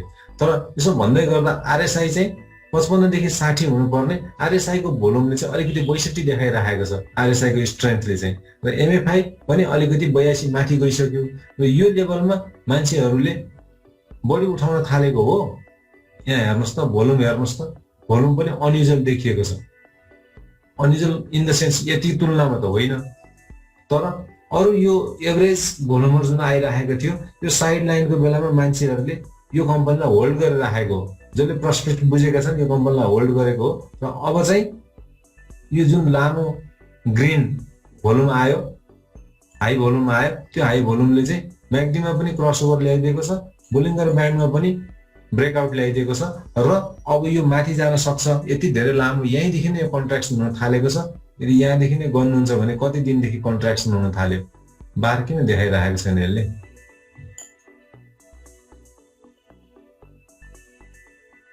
करिब करिब 2 महिनादेखि नै यो लगभग 2 महिनादेखि नै साइड लाइनमा चलिरहेको छ। मार्केट यो बेलादेखि नै साइड लाइनमा छ। अब ब्रेकआउट आउने बेला भयो भने जस्तो यसले इन्डिकेट दिइरहेको छ। तर एमएफआईले चाहिँ भोल्युम हाई भइसक्यो, मान्छेहरूले यसमा अब भोल्युम हाई र ग्रिन क्यान्डल हुँदाखेरि बाइङको प्रेसर छ भनेर देखाएको हो। ग्रिन क्यान्डल भोल्युम हाई भन्नुको मतलब अब मान्छेले किन्न थाले, यहाँ ब्रेकआउट भयो, अब यो किन्ने टेन्डेन्सी अझ बढ्न सक्छ। र अर्को अर्थमा भन्दा तपाईँहरूले यो पनि भनिदिउँ, यो मोस्ट डिफेन्सिभ स्टक हो। र कमर्सियल ब्याङ्कमा पनि खेलाडीहरूको आँखा पर्न थालेको छ। अब फाइनेन्स कम्पनीमा पनि 2-4वटा राम्रा कम्पनीहरू जे पाए त्यो उचालेका छैनन्। फाइनेन्स कम्पनीमा राम्रा कम्पनीहरू उचालेका छन्, तर यो लेभलमा प्राइस पुर्याइदिएका छन् कि अब त्यो एट्र्याक्टिभ हुँदैन त्यो प्राइसमा, होइन? फाइनेन्स कम्पनीहरूले यति धेरै उचालिदिएका छन् कि अब गोर्खा फाइनेन्सले स्ट्यान्डर्ड चार्टर्ड ब्याङ्कलाई जितिसक्यो, अरू सबै ब्याङ्कलाई त जिति नै सक्यो, एभरेस्टलाई पनि जितिसक्यो, होइन? अब त्यो सबैले गोर्खा फाइनेन्सले स्ट्यान्डर्ड चार्टर्डलाई एक्वायर गर्ने हो कि अरू कमर्सियल ब्याङ्कहरूलाई एक्वायर गर्ने हो कि भने जस्तो देखिएको छ प्राइसको हिसाबले त। तर त्यो जस्टिफाइड छ त? त्यो त छैन। फाइनेन्सहरू एउटा लेभलमा पुर्याइसके, विकास ब्याङ्कहरू राम्रा ब्याङ्कहरू नाम मैले छान्दिनँ तर मैले वाच गरिराखेको छु, यस्तो कम्पनीको मात्रै आँखा लगाएको छन् जुन चाहिँ प्रस्पेक्ट राम्रो छ, जसको अर्निङ पर सेयर राम्रो छ, जसको फन्डामेन्टल स्ट्रङ छ। र अब वाणिज्य ब्याङ्कमा आँखा लगाउने हो भने यो नम्बर 1 मा पर्छ। मोस्ट डिफेन्सिभ र सबसे स्ट्रङ फन्डामेन्टल भएको कम्पनी यदि कोही छ अहिले भने यो एनबिबी नै छ। के कारणले गर्दा? विगतको डिभिडेन्ड हिस्ट्रीको कारणले गर्दा मान्छेहरूको यसमा आँखा परेको छैन, तर फन्डामेन्टल्ली बहुत स्ट्रङ कम्पनी छ। अनि कता कता नबिलसँग चाहिँ नि मर्जमा जान्छ कि भन्ने कहिले यसको कुरा आउँछ, कहिले एनसिसिबी को कुरा आउँछ, होइन? त्यो पनि छ। त्यसले गर्दा अब कम्पनी पनि राम्रो, फन्डामेन्टल पनि स्ट्रङ छ, 22-25% डिभिडेन्ड दिने हैसियत पनि राख्छ, प्राइस पनि 400 भन्दा तल तल घुमिरहेको छ भने त्यहाँ आँखा नलगाए कहाँ लाउने? त्यो भएर अब खेलाडीको आँखा पर्यो भने, कमर्सियल ब्याङ्कमा आँखा पर्यो भने यहाँबाट स्टार्ट हुन सक्छ। त्यो स्टार्ट बिहिबारको मार्केटमा त्यो भोल्युम र ग्रिन क्यान्डलले देखाएको अवस्था हुन सक्छ। मैले एकदम ठोक्वा गरेर भनेको होइन नि, फेरि मैले मार्केटको साइकोलोजीलाई एनालाइसिस गरेको मात्रै हो। र यो थाहा छ, त्यसकारण खेलाडीलाई टोपी लाउने हो भने यस्ता कम्पनीहरू हेर्न जान्नुपर्छ हामीले। एडिएक्स 28 मा गयो, हेर्नुहोस् अस्तिको भोल्युमले गर्दाखेरि 28 मा गयो, स्ट्रङ ट्रेन्ड समात्यो र इन्क्रिजिङ ट्रेन्डमा छ। ग्याप त त्यति धेरै छैन तर ट्रेन्ड चाहिँ स्ट्रङ ट्रेन्डमा समात्यो विगतका केही दिनको मुभमेन्टहरूले भन्ने देखिन्छ। यसले गर्दा यसमा पनि खेलाडी बन्धुहरूको नजर परेकै हो कि जस्तो मलाई चाहिँ कता कता फिल हुन लागेको छ। बाँकी हो होइन उहाँहरूलाई थाहा होला है।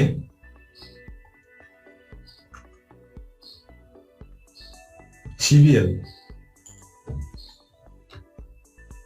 कमर्सियल बैंकमा सबभन्दा कमजोर बैंक, इपिएस एकदम कम छ। यसबाट तपाईँ डिभिडेन्डको लागि लिनुहुन्छ भनेदेखि यसबाट होप छैन। यसले धेरै इन्डस्ट्री एभरेज भन्दा धेरै तल डिभिडेन्ड दिन्छ। तर यसलाई पनि धेरै दिनदेखि यो 200 देखि 300 को रेन्जमा बसिराखेको हुनाले यहाँ पनि ब्रेकआउट आएको अवस्था छ। यहाँ हेर्नुहोस्, पोजिटिभ ब्रेकआउट जसरी बङ्गलादेश बैंकमा यो क्यान्डलको अवस्थामा छ र यसरी ब्रेकआउट लिन्छ भन्ने छ। तर यो ब्रेकआउट 1 दिन 2 दिन 3 दिन टिकेपछि चौथो दिन टिकेर फेरि तल आयो, फेरि ब्रेकआउट लिने अवस्थामा पुगेको छ। अहिले यो प्राइसमा लिनु चाहिँ ठिक छैन, किन यो लिएर हामी लामो होल्ड गऱ्यौँ भने यसले हामीलाई डिभिडेन्ड जस्टिफाइड हिसाबले दिन सक्दैन। 6-7 रुपियाँ कति मात्र यसको अर्निङ पर सेयर छ, डिस्ट्रिब्युटेड प्रफिट अझ कम होला। 6-7 रुपियाँ कमाउने कम्पनीले हामीलाई कति दिन्छ? 4-5 रुपियाँ दिएला, बढी दियो भने। 5% डिभिडेन्ड लिनको लागि त सेयर मार्केटमा काम गर्नु जरुरी छैन नि। अनि भल छोप्ने बेला गइसक्यो। त्यो भल छोप्ने टाइम देखेको थिएँ मैले, यसलाई वाच गरिराखेको थिएँ। तर मलाई पर्सनल्ली यस्तो खालको कम्पनीको सँग टेस्ट नमिल्ने भएको हुनाले भलै आए पनि देखेकै पनि म छोडिदिन्छु हैन। यो चाहिँ मैले देखेको थिएँ 1 हप्ता अगाडि। अब बाँकी तपाईँहरूको टेस्ट आफ्नो आफ्नो, तपाईँहरूको इच्छा आफ्नो आफ्नो। हेर्नुहोस् त, यो अहिले धेरै माथि पुगिसकेको छ। बिस्तारै अलिकति तल 3-4 दिनको अनुसारले हिस्टोग्राम घट्न थालेको छ, तर यो एकदमै बुलिश ट्रेन्डमा छ। आरएसआई हेर्नुहोस्, यसको स्ट्रेन्थ चाहिने भन्दा बढी गइसकेको छ, 75 भइसकेको छ। एमएफआई हेर्नुहोस् 77 पुगिसकेको छ। यसले पनि भोल्युम र प्राइसको स्ट्रेन्थले के देखाइराखेको छ भने यो टुप्पोमा पुगिसक्यो, अब किन्नु हुँदैन भनेर भनिराखेको छ। र सबै इन्डिकेटरहरूले यो चाहिँ अहिले किन्नु जोखिम छ भनेर भनिराखेको छ। ट्रेन्ड 31 छ, स्ट्रङ ट्रेन्डमै देखिन्छ। तर स्ट्रङ ट्रेन्ड भएको हो कि बनाइएको हो भन्ने कुरा हामीले विचार गर्नुपर्छ। नेपालको मार्केटमा काम गर्दाखेरि त स्ट्रङ ट्रेन्ड आएको हो कि बजारले नर्मल कोर्सले ल्याएको हो कि केही सीमित स्वार्थ समूहहरूले क्रिएट गरेको भन्ने चिन्ह जान्नुपर्छ है। नत्र भने त्यो चिनिएन भने त्यो झन् अप्ठ्यारो पर्ने अवस्था पनि हुनसक्छ। एमडिबी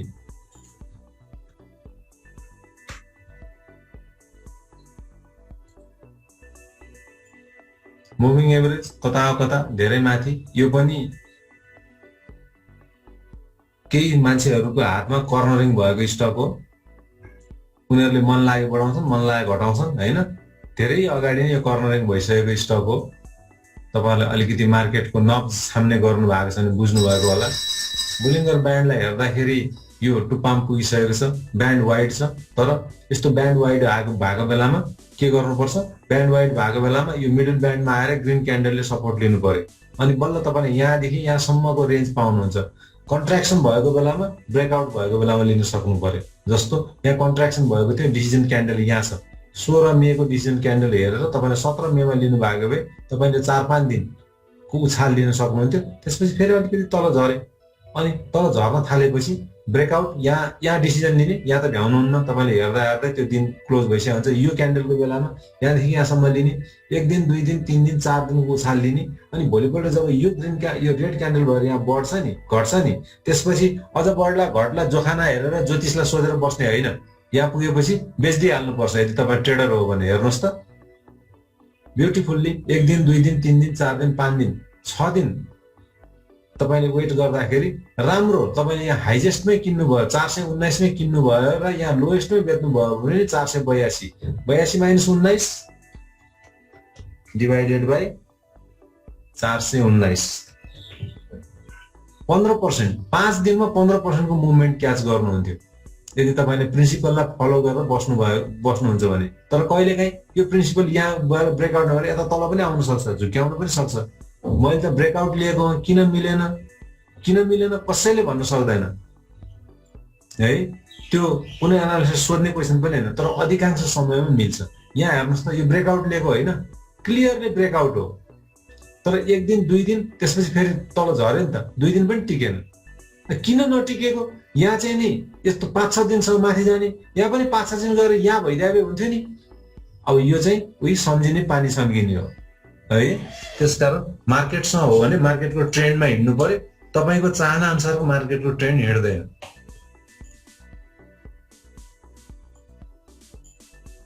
इचिमोकु भेरी क्लियरली हाई इन्क्रिजिङ। अब अहिले चाहिँ लिने बेला होइन यो। पाराबोलिक शार्प हाइली इन्क्रिजिङ, म्याकडी पनि इन्क्रिजिङ, आरएसआई 72 भइसक्यो, 77 भइसक्यो, एडिएक्स 46 भइसक्यो, लिने बेला होइन यो होइन। बरु यहाँ तपाईँले लिनु भएको छ भने प्रफिट बुक गर्नुहोस्, बेला भयो प्रफिट बुक गर्ने। अनि प्रफिट बुक गर्न सबसे गाह्रो काम हाम्रो ट्रेडरहरूलाई प्रफिट बुक गर्न लाग्छ। जसले पनि के भन्नुहुन्छ नि, होइन म त अझै माथि जान्छ कि एक दिन कुर्छु, अनि कुरेपछि भोलि घट्न थाल्छ नि, अनि तै पनि फेरि बेच्नुहुन्न। अनि के भन्नुहुन्छ, होइन अस्ति त त्यति माथि गएको थियो, अब त्यो लेभललाई कुर्छु, त्यही बेलामा बेच्नु पर्ने थियो, थैट बेचिन, अब त यति झरेपछि के बेच्नु। This is the most wrong approach. तपाईँले यो लोभमा फसेर टाइममा डिसिजन गर्नु भएन, 2-4 पैसाको मुख हेर्नुभयो भने तपाईँ फस्नुहुन्छ। कतिले के गर्नुहुन्छ थाहा छ, उदाहरणको लागि 400 रुपियाँमा किन्दा ठिक हुन्छ, तर 395 आओस् न अनि कुर्छु भनेर बस्नुहुन्छ। अनि 398, 400बाट 405, 410 हुन्छ। अनि के अघि 400मा त लिएन, अब 400मा झरोस् न अनि किन्छु। This is the wrong approach. Entry पनि रङ, एक्जिट पनि रङ। इन्ट्री त तै विषय जेन तेन गरिहाल्नुहुन्छ, एक्जिट गर्नलाई साह्रै पसिना निस्किन्छ, खास गरी नयाँ ट्रेडरहरूको। यस्तो बेलामा ब्रेकआउट देख्नुभयो, खुर्क लिनुहोस्, त्यसपछि झर्यो भने स्टप लस छँदैछ तपाईँको बेचिदिनुहोस्, रिग्रेट नगर्नुहोस्। चढ्यो भने ठ्याक्क यहाँसम्म चढ्न दिनुहोस्, यो क्यान्डल फर्मेसन हुने बित्तिकै बेचिदिइहाल्नुहोस्। यो क्यान्डल तपाईँको फर्मेसन भयो, यहाँनिर तपाईँले बेचिदिनुहोस्, यहाँदेखि यहाँसम्म कतै न कतै बेचिदिनुहोस्। 5 दिनमा 15% मुभमेन्ट पाउनुहुन्छ। यदि सबैमा यस्तो हुन्छ भनेको होइन, तर यस्तो पनि हुनसक्छ। 5 दिनमा 15% मुभमेन्ट आयो भने तपाईँले 5% लसमै अर्को स्टकलाई काट्यो भने के फरक परेर तपाईँलाई कभर भइहाल्यो। यसरी नाफा घाटा नाफा घाटा नाफा घाटा गर्दा गर्दै लास्टमा चाहिँ घाटा हुनु हुँदैन, लास्टमा चाहिँ नाफा हुनुपर्छ विनर हुनको लागि। र त्यो नाफा कम्तीमा वर्षको 15-20%, मिनिमम 20% हुनुपर्छ ट्रेडरको लागि। नत्र 20% पनि कमाउन सक्नुहुन्न भने तपाईँ ट्रेडर बन्नलाई धेरै कुरा सिक्न बाँकी छ भनेर बुझ्नु होला है। ल यो पनि स्टक चाहिँ लिने स्टक होइन। अब यहाँ साथीहरूले के अरू अलिअलि यहाँ भन्नुभएको थियो, मैले वान लाइनर गरिदिन्छु। निफ्रा वान लाइनर भने चाहिँ जब म ट्रेडिङ गर्न बस्छु, मैले बुलिङ्गर ब्यान्ड भन्दा बाहेक के पनि हेर्दिनँ। अब मलाई 10वटा मतलब छैन, मैले 10वटा जति हेर्ने, बिहिबारको मार्केट बन्द भयो, शुक्रबार शनिबार सबै मैले होमवर्क गरिसकेँ। भोलि तपाईँहरूको पेड सेसन छ, पेड सेसनलाई मैले 2 दिन काम गरिसकेँ। तपाईँहरूलाई मात्र काम गरे होइन, मैले मेरो लागि पनि काम गरेको हो। जब ट्रेडिङ हेर्न बस्छु अनि 10वटा इन्डिकेटर लगाउने होइन, तपाईँलाई कुन एउटा अथवा म्याक्सिमम 2टा इन्डिकेटर छ जसमा तपाईँ विश्वास गर्नुहुन्छ, जसमा तपाईँले मार्केट टेस्ट गर्नु भएको छ, जसमा तपाईँलाई कन्फिडेन्स छ, त्यो हेर्ने, त्यसको आधारमा क्विक डिसिजन लिने हो। मैले चाहिँ बुलिङ्गर ब्यान्ड हेर्छु। त्यस भएर वान लाइनर दिने बेलामा मैले बुलिङ्गर ब्यान्ड मात्र हेर्छु, अरू हेर्दिनँ। बुलिङ्गर ब्यान्डको बेलामा कन्ट्र्याक्सनको बेलामा छ कि त तपाईँले यहाँ लिइसक्नु पर्थ्यो, अब अलिकति माथि गइसक्यो, अब यहाँ मिडल ब्यान्डलाई टच गरेर यति सानो एरिया छ, हेर्नुहोस् त कन्ट्र्याक्सनको एरिया पनि कति सानो छ। अब ब्रेकआउट कुर्नुहोस्, निफ्राको ब्रेकआउट कुर्नुहोस्। ब्रेकआउटको लेभल कति छ, 547 को लेभलमा छ, 33 मा छ। 547 को लेभल ब्रेकआउट गर्यो भने बल्ल ब्रेकआउट लिन सक्छ, त्यो पनि ग्रिन क्यान्डल हेरेर लिनु होला। 547 को आज एक दिन फुट्ट नाग्यो भनेर नलिनु होला, that is the wrong approach. त्यो टेम्पटेसन हो फेरि, त्यो आज होइन भोलि अथवा पर्सि 547 को लेभलभन्दा माथि जान्छ, बुलिङ्गर ब्यान्डलाई ब्रेकआउट गर्छ र ग्रिन क्यान्डल फर्मेसन भएर ब्रेकआउट गर्छ भने बल्ल लिनु होला है। त्यो ब्रेकआउट प्रिन्सिपलको आधारमा हो भने अहिले यति धेरै कन्ट्र्याक्सन भएको छ कि यसमा भोलिटालिटी नै छैन। निफ्रामा मैले त्यो भने। सिसिबिएल सेन्चुरी हो, सिसिबिएल पनि यो ब्यान्ड वाइड भएको छ। 258-59-60 को लेभलमा आउन दिनुस् अनि मात्र राइट टाइम हो। अहिले यहाँ लिनुभयो भने 276 भर्सेसमा 284 तपाईँलाई रेन्ज पुग्दैन अनि स्टप लस राख्नु परिहाल्यो। अलिकति घट्यो भने तपाईँको स्टप लस हिट हुन्छ, तपाईँको प्रफिटको टार्गेट रेन्ज पुग्दैन।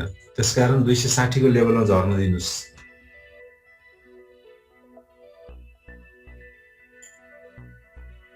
आरएसपीएल अझै पनि आरएसपीएल खोज्दै हुनुहुन्छ साथीहरू। आरएसपीएल ब्यान्ड कन्ट्र्याक्सन छ, लोवर ब्यान्डमा आएर बसेको छ। म ठिक्क हेरिरहेको छु, डे क्यान्डल हेरिरहेको छु, एडजस्टेड हेरिरहेको छु र 3 जुनको हेरिरहेको छु। ठिक छ। अब आरएसपिएल तपाईले अब अहिले 472 को रेन्जमा छ, म नक्की नै छोडिदिन मलाई यो मनपर्छ भन्नुहुन्छ भने अलिकति तल झर्न दिनुहोस्। 458 60 को रेन्जमा आयो भने उपयुक्त हो। अब अहिलेको लागि चाहिँ म एकदम रिस्कै लिएर गर्छु, स्विङ ट्रेडिङ गर्छु, बढे बढ्ला घटे घट्ला देखा जाएगा भन्नुहुन्छ भने रेन्ज कति छ त्यो हेर्नुहोस्। 512 472 क्यालकुलेटर हेरौँ।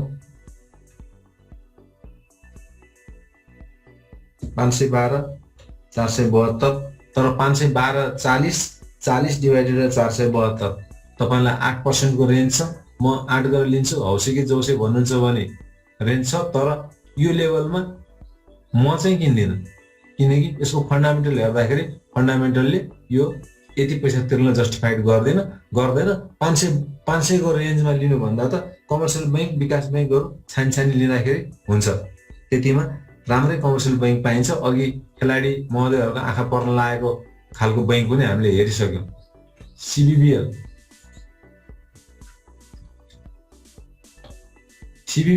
यो पोइन्टमा अस्ति राष्ट्र बैंकको सकले यहाँ झरेको थियो, यो रेन्जमा झरेको बेलामा लिएको भए ठिकै हुन्थ्यो। अब त्यो सकलाई यसले झेल्ने क्रममा छ र अब ट्रेडिङको हिसाबले लिनुहुन्छ भने अहिले ठिक छ। अथवा चाहिँ अलिकति माथि अहिले 1784 को रेन्जमा छ, तपाईले 1795 को रेन्जमा 10 रुपियाँको तलमाथि हुन्जेलसम्म यो लिन सक्नुहुन्छ। तर रेन्ज चाहिँ प्राइस बढी छ, त्यसकारण 1849 भर्सेस 1785 भनौँ न।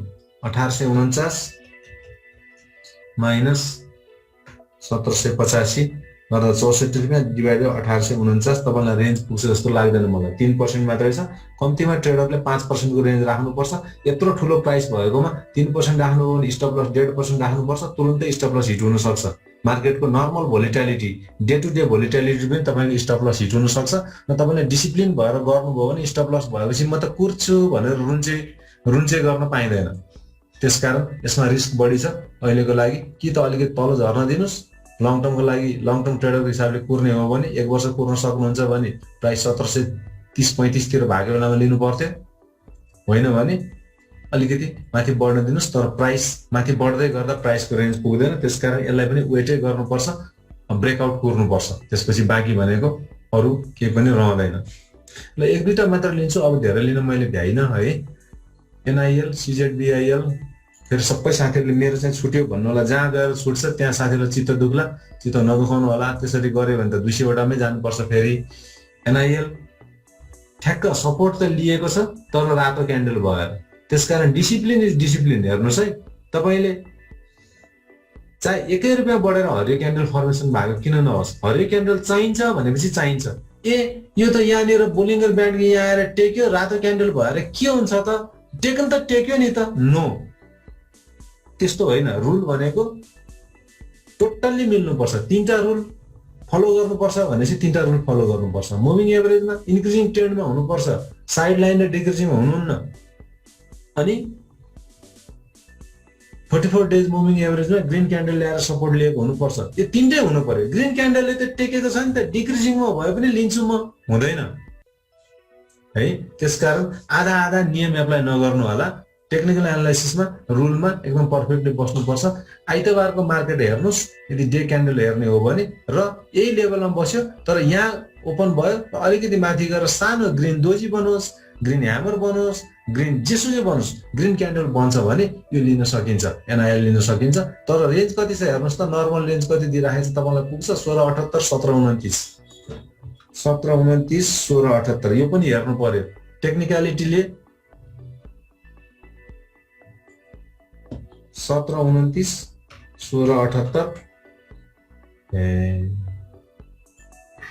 1729 1678 इक्वल टु डिभाइडेड बाई 1678 तपाईँको हो भने 3% मात्रै भयो। 3% त पक्का पनि पुग्दैन होला। यत्रो ठुलो 1600-1700 को स्टकमा 3% को रेन्ज गर्ने बित्तिकै 1.5% स्टक लस स्टप लस हुने बित्तिकै तपाईँले फेरि काट्नु परिहाल्यो डिसिप्लिन हिसाबमा बसेर। त्यसकारण रेन्ज पुगेन, यो पनि वेट एन्ड सी नै गर्नुपर्छ कि अलिकति तल झर्न दिनुहोस् अझै। अब एउटा लास्ट लिन्छु, सिजेडबिआइएल है।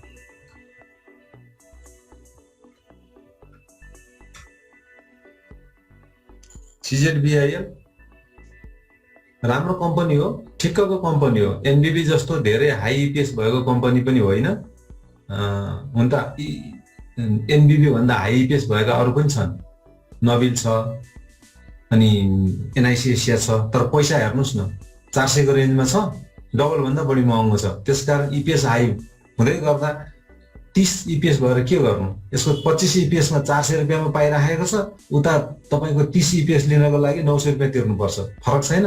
त्यसकारण जहिले पनि रिलेटिभ हुन्छ, कम्पेरिटिभ स्टडी गर्दा रिलेटिभ हुन्छ। यो पनि राम्रो कम्पनी हो, तर एनबिबी जति राम्रो होइन। मोडरेट छ, मल्टिब्यागर ठिक्क मिडियम स्टेजमा छ। यहाँ पनि आँखा पर्न थालेको भान हुन्छ। यत्रो ठुलो ग्रिन मारुबुजी क्यान्डल आउने, अब खेलाडीहरूले सर्टेन कमर्सियल ब्याङ्कमा पनि आँखा लगाउन थालेको हो। तर अब यो प्राइसमा लिने कि नलिने 372 अहिलेसम्म ठिकै देख्छु, तर प्राइसको हिसाबले ठिकै होला। तर इन्डिकेटरको हिसाबले त ब्रेकआउट यहीँदेखि लिन थालिसकेको छ। यहाँ हेर्नुहोस्, ब्रेकआउट क्यान्डल यो हो, कन्ट्र्याक्सन, केही दिनको कन्ट्र्याक्सन आयो, ब्रेकआउट क्यान्डल, डिसिजन क्यान्डल यो हो। त्यो हो भने तपाईँले 1 2 3 4 5 6 7 8 9 10 दिन भइसक्यो जसले लिनु भएको छ। 10 दिन भइसक्यो। आइतबार पनि कुर्नुहोस्। यो अझ माथि जान्छ भने जान दिनुहोस्, अरूलाई खेल्न दिनुहोस्, फाइदा तपाईँलाई हुन्छ। तर फेरि त्यहाँबाट डाउन हुन थालेपछि कुरा बुझ्नुहोस्, लोभ नगर्नुहोस्, एक्जिट हुनुहोस्। That is the strategy. अहिले इन्क्रिजिङ ट्रेन्डमा छ, अहिले लिने होइन। जसले यहाँ लिनु भएको छ, यहाँ लिनु भएको छ, खेल्न दिनुहोस्। खेलाडीहरूलाई केही दिन खेल्न दिनुहोस्, जति माथि लैजान्छ लान दिनुहोस्। तर अहिले तपाईँले अब खेल्न यहाँभन्दा माथि लैजाला नि भने अब खेल्ने बेला होइन, किनकि इन्डिकेटरले तपाईँलाई स्टप स्टप स्टप हुँदैन भनिरहेको छ। अब यो बेलामा इन्ट्री गर्ने होइन, इन्ट्री गर्ने बेला चाहिँ यो हो। किनकि यो बेलामा कन्ट्र्याक्सन तोडिएको थियो, स्क्विज भएको थियो, कन्ट्र्याक्सन थियो, डिसिजन क्यान्डल आएको थियो। यो बेलामा लिएको भए डेफिनेटली यहाँसम्म हुन्थ्यो। तर यही बेलामा पनि सर्ट टर्म खेलाडीहरू यही आत्तिएर यही बेच्न पनि सक्नुहुन्थ्यो। फेरि यहाँबाट सुरु भयो, यही पनि आयो नि त, प्राइस त फर्केर हेर्नुहोस् त, यहाँबाट तल पनि आयो नि त। त्यसकारण तपाईँ कति दिनको लागि राख्नुहुन्छ? तपाईँको यहाँ पुग्दाखेरि प्रफिट टार्गेट हिट भएको थियो कि थिएन? प्रफिट टार्गेट हिट भएर तपाईँ तल आउनु भएको हो भने फाइन, ठिक भयो। तर स्टप लस त हिट भएन नि यहाँ, होइन? तपाईँको स्टप लस त यहाँ यो डिसिजन क्यान्डल लिनु भएको थियो, यता तलतिर हुन्थ्यो, यहाँसम्म आएन।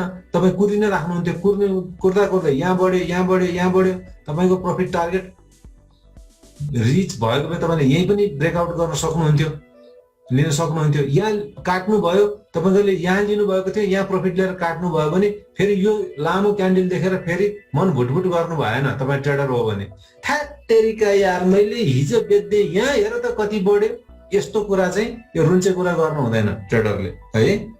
खुसी हुनुहोस्, ल मैले मेरो प्रफिट बुक गरेँ, अरूलाई पनि प्रफिट बुक गर्न दिनु पर्यो भन्नुहोस्। त्यसकारण हरेक परिस्थितिलाई आफ्नो अनुकूल व्याख्या गर्नुहोस्, आफ्नो अनुकूल पार्नुहोस्। ल साथीहरू, आज मैले यति नै लिन सकेँ। तपाईँहरूको च्याटमा के थियो मलाई थाहा छैन, केही प्रश्न हो भने मैले यहाँ कपी गरेर राख्छु, होइन? तपाईँहरूको च्याटहरूलाई कपी गरेर राख्छु र मैले अहिले तत्कालै मेरो आँखा परिहाल्यो भनेदेखि म अहिले पनि दिउँला 1-2 क्वेसनको आन्सर। होइन मेरो आँखा पर्न भ्याएन भनेदेखि चाहिँ मैले जसरी अस्तिको प्रश्नको जवाब आज दिएको थिएँ, आजको प्रश्नको जवाब भोलि दिन्छु। अथवा भोलि त मेरो पेड सेसन हो, भोलि मैले पेड साथीहरूलाई मात्रै वेलकम गर्न सक्छु, होइन? त्यसकारण पर्सि दिन्छु यदि मैले भ्याइन भने चाहिँ, होइन? ल अब म मेरो यहाँ 1-2टा अरू स्लाइडहरू छ, एनाउन्समेन्टहरू छ, ट्रेनिङहरूको मैले फटाफट तपाईँहरूलाई बताएर म चाहिँ अनि त्यसपछि तपाईँहरूसँग कुराकानी गर्न आउँछु। भोलि हाम्रो पेड सेसन हुन्छ। धेरै साथीहरूले पेडको रस नगरिदिनुहोस्, पेड सेसनको पैसा पठाउनुहोस्। यदि तपाईँ पेड सेसनमा आउन चाहनुहुन्छ भनेको थिएँ, उहाँहरूले पठाउन थालिसक्नु भएको छ। अब आज लास्ट डेट हो, भोलि बिहान म 7 साढे 7 बजे हो, म 7 बजे पठाइदिन्छु, नभन्नु होला।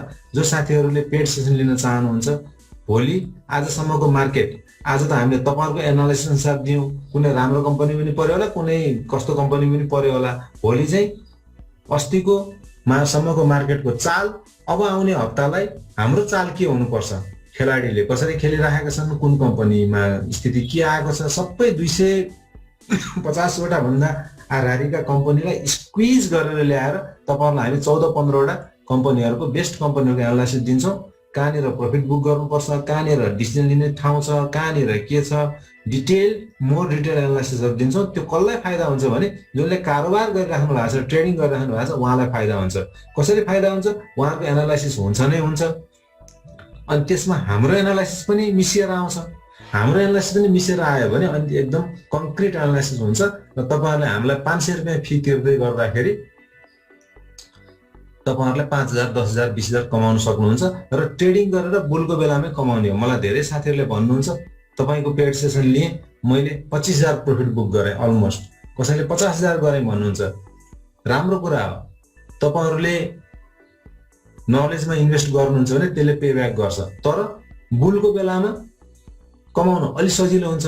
बियरको बेलामा पनि कमाउन जान्नुपर्छ ट्रेडरले, अनि मात्रै त्यो रियल ट्रेडर अथवा रियल इन्भेस्टर हो। तर धेरै हौसिएर यसपालि 50,000 गरेँ, अब भएको जति पैसा सबै लगाइदिन्छु म, यसरी हौसेर नगर्नु होला। आफ्नो गच्छे अनुसार कुल तपाईँले गरेको कारोबारले तपाईँको फ्यामिली लाइफ, तपाईँको पर्सनल लाइफ, हेल्थ लाइफ नबिग्रिने गरी कारोबार गर्नु होला भनेर भन्छु। तपाईँहरू पनि त्यस्ता खालका ट्रेडर हुनुहुन्छ, हप्तामा 8-10वटा ट्रेड लिनुहुन्छ, 2-4 लाख रुपियाँको मिनिमम ट्रेड लिनुहुन्छ भने तपाईँलाई यो कम्पनीले, यो एनालाइसिसले फाइदा हुन सक्छ। भोलि आउनु होला, यसको स्न्यापसट राख्नु होला। धेरै साथीहरूले चाहिँ मैले यो क्युआर कोडै पाइनँ भन्नुहुन्छ। क्युआर कोड नपाउने साथीहरूको लागि यहाँ मैले बैंकको पनि दिएको छु, नोबेल बैंकको नेपालगञ्ज एकाउन्ट, मेरो नाम छँदैछ, बैंकको छँदैछ। मेरो नाम चाहिँ केशव प्रसाद श्रेष्ठ हो। कतिले केशव श्रेष्ठ मात्रै हाल्नुहुन्छ अनि पाइएन भन्नुहुन्छ। केशव प्रसाद श्रेष्ठ गर्नु पर्यो। यो स्न्यापसट राख्नु होला। तर सकिन्छ भने क्युआर कोडबाटै पठाउनु होला। यो मेरो कम्पनीको क्युआर कोड हो। कम्पनीको क्युआर कोडबाट आएपछि कम्पनीको बैंक एकाउन्टमा जान्छ। त्यो भएपछि मैले भ्याट बिल पनि काट्नु पर्यो। तपाईँलाई इन्डिभिजुअल नकाटे पनि मैले एकमुष्ट भ्याट बिल काट्छु र कम्पनीलाई प्रफिट भएपछि मैले ट्याक्स पनि तिर्छु। त्यसकारण यो लिगल तरिका हो, लिगल वेबाट जाउँ है। त्यसकारण मोस्ट तपाईँहरूलाई पनि फेरि चार्ज लाग्दैन। बैंकमा ट्रान्सफर गर्नु पर्यो भने चार्ज लाग्छ, यसमा गर्नु पर्यो भने चार्ज लाग्दैन। 2-4 रुपियाँकै कुरा होला, 500 रुपियाँमा कति चार्ज लाग्ला, 10 रुपियाँ लाग्ला। त्यही पनि 10 रुपियाँ भयो भने त अस्कर बाबुको हो त, बच्यो भने त बच्यो नि त होइन। त्यो पनि फाइदा छ। त्यसकारण यसलाई स्न्यापसट राख्नु होला। अब यसपछि अर्को ट्रेनिङ भनेको हामीले सेकेन्ड विक, अहिले हाम्रो 3 हप्ताको ह्यान्ड होल्डिङ ट्रेनिङ भइराखेको छ। पहिलो हप्ता सक्यो, अब 2 हप्ता बाँकी छ। त्यो 2 हप्ताको बिचमा हामी एउटा हाइब्रिड इन्भेस्टमेन्ट ट्रेनिङ पनि गर्दैछौँ। तर टाइम चाहिँ बिहानको हुन्छ। हरेक दिन बिहान मलाई साथीहरूले फ्री सेसनहरू पनि चलाइदिइराख्नु भनिराख्नु भएको छ। त्यसकारण बेलुका हाम्रो 3 हप्ते ट्रेनिङ चलिरहेको छ। बिचमा मार्केट पनि हेर्नु पर्यो, कारोबार पनि गर्नु पर्यो।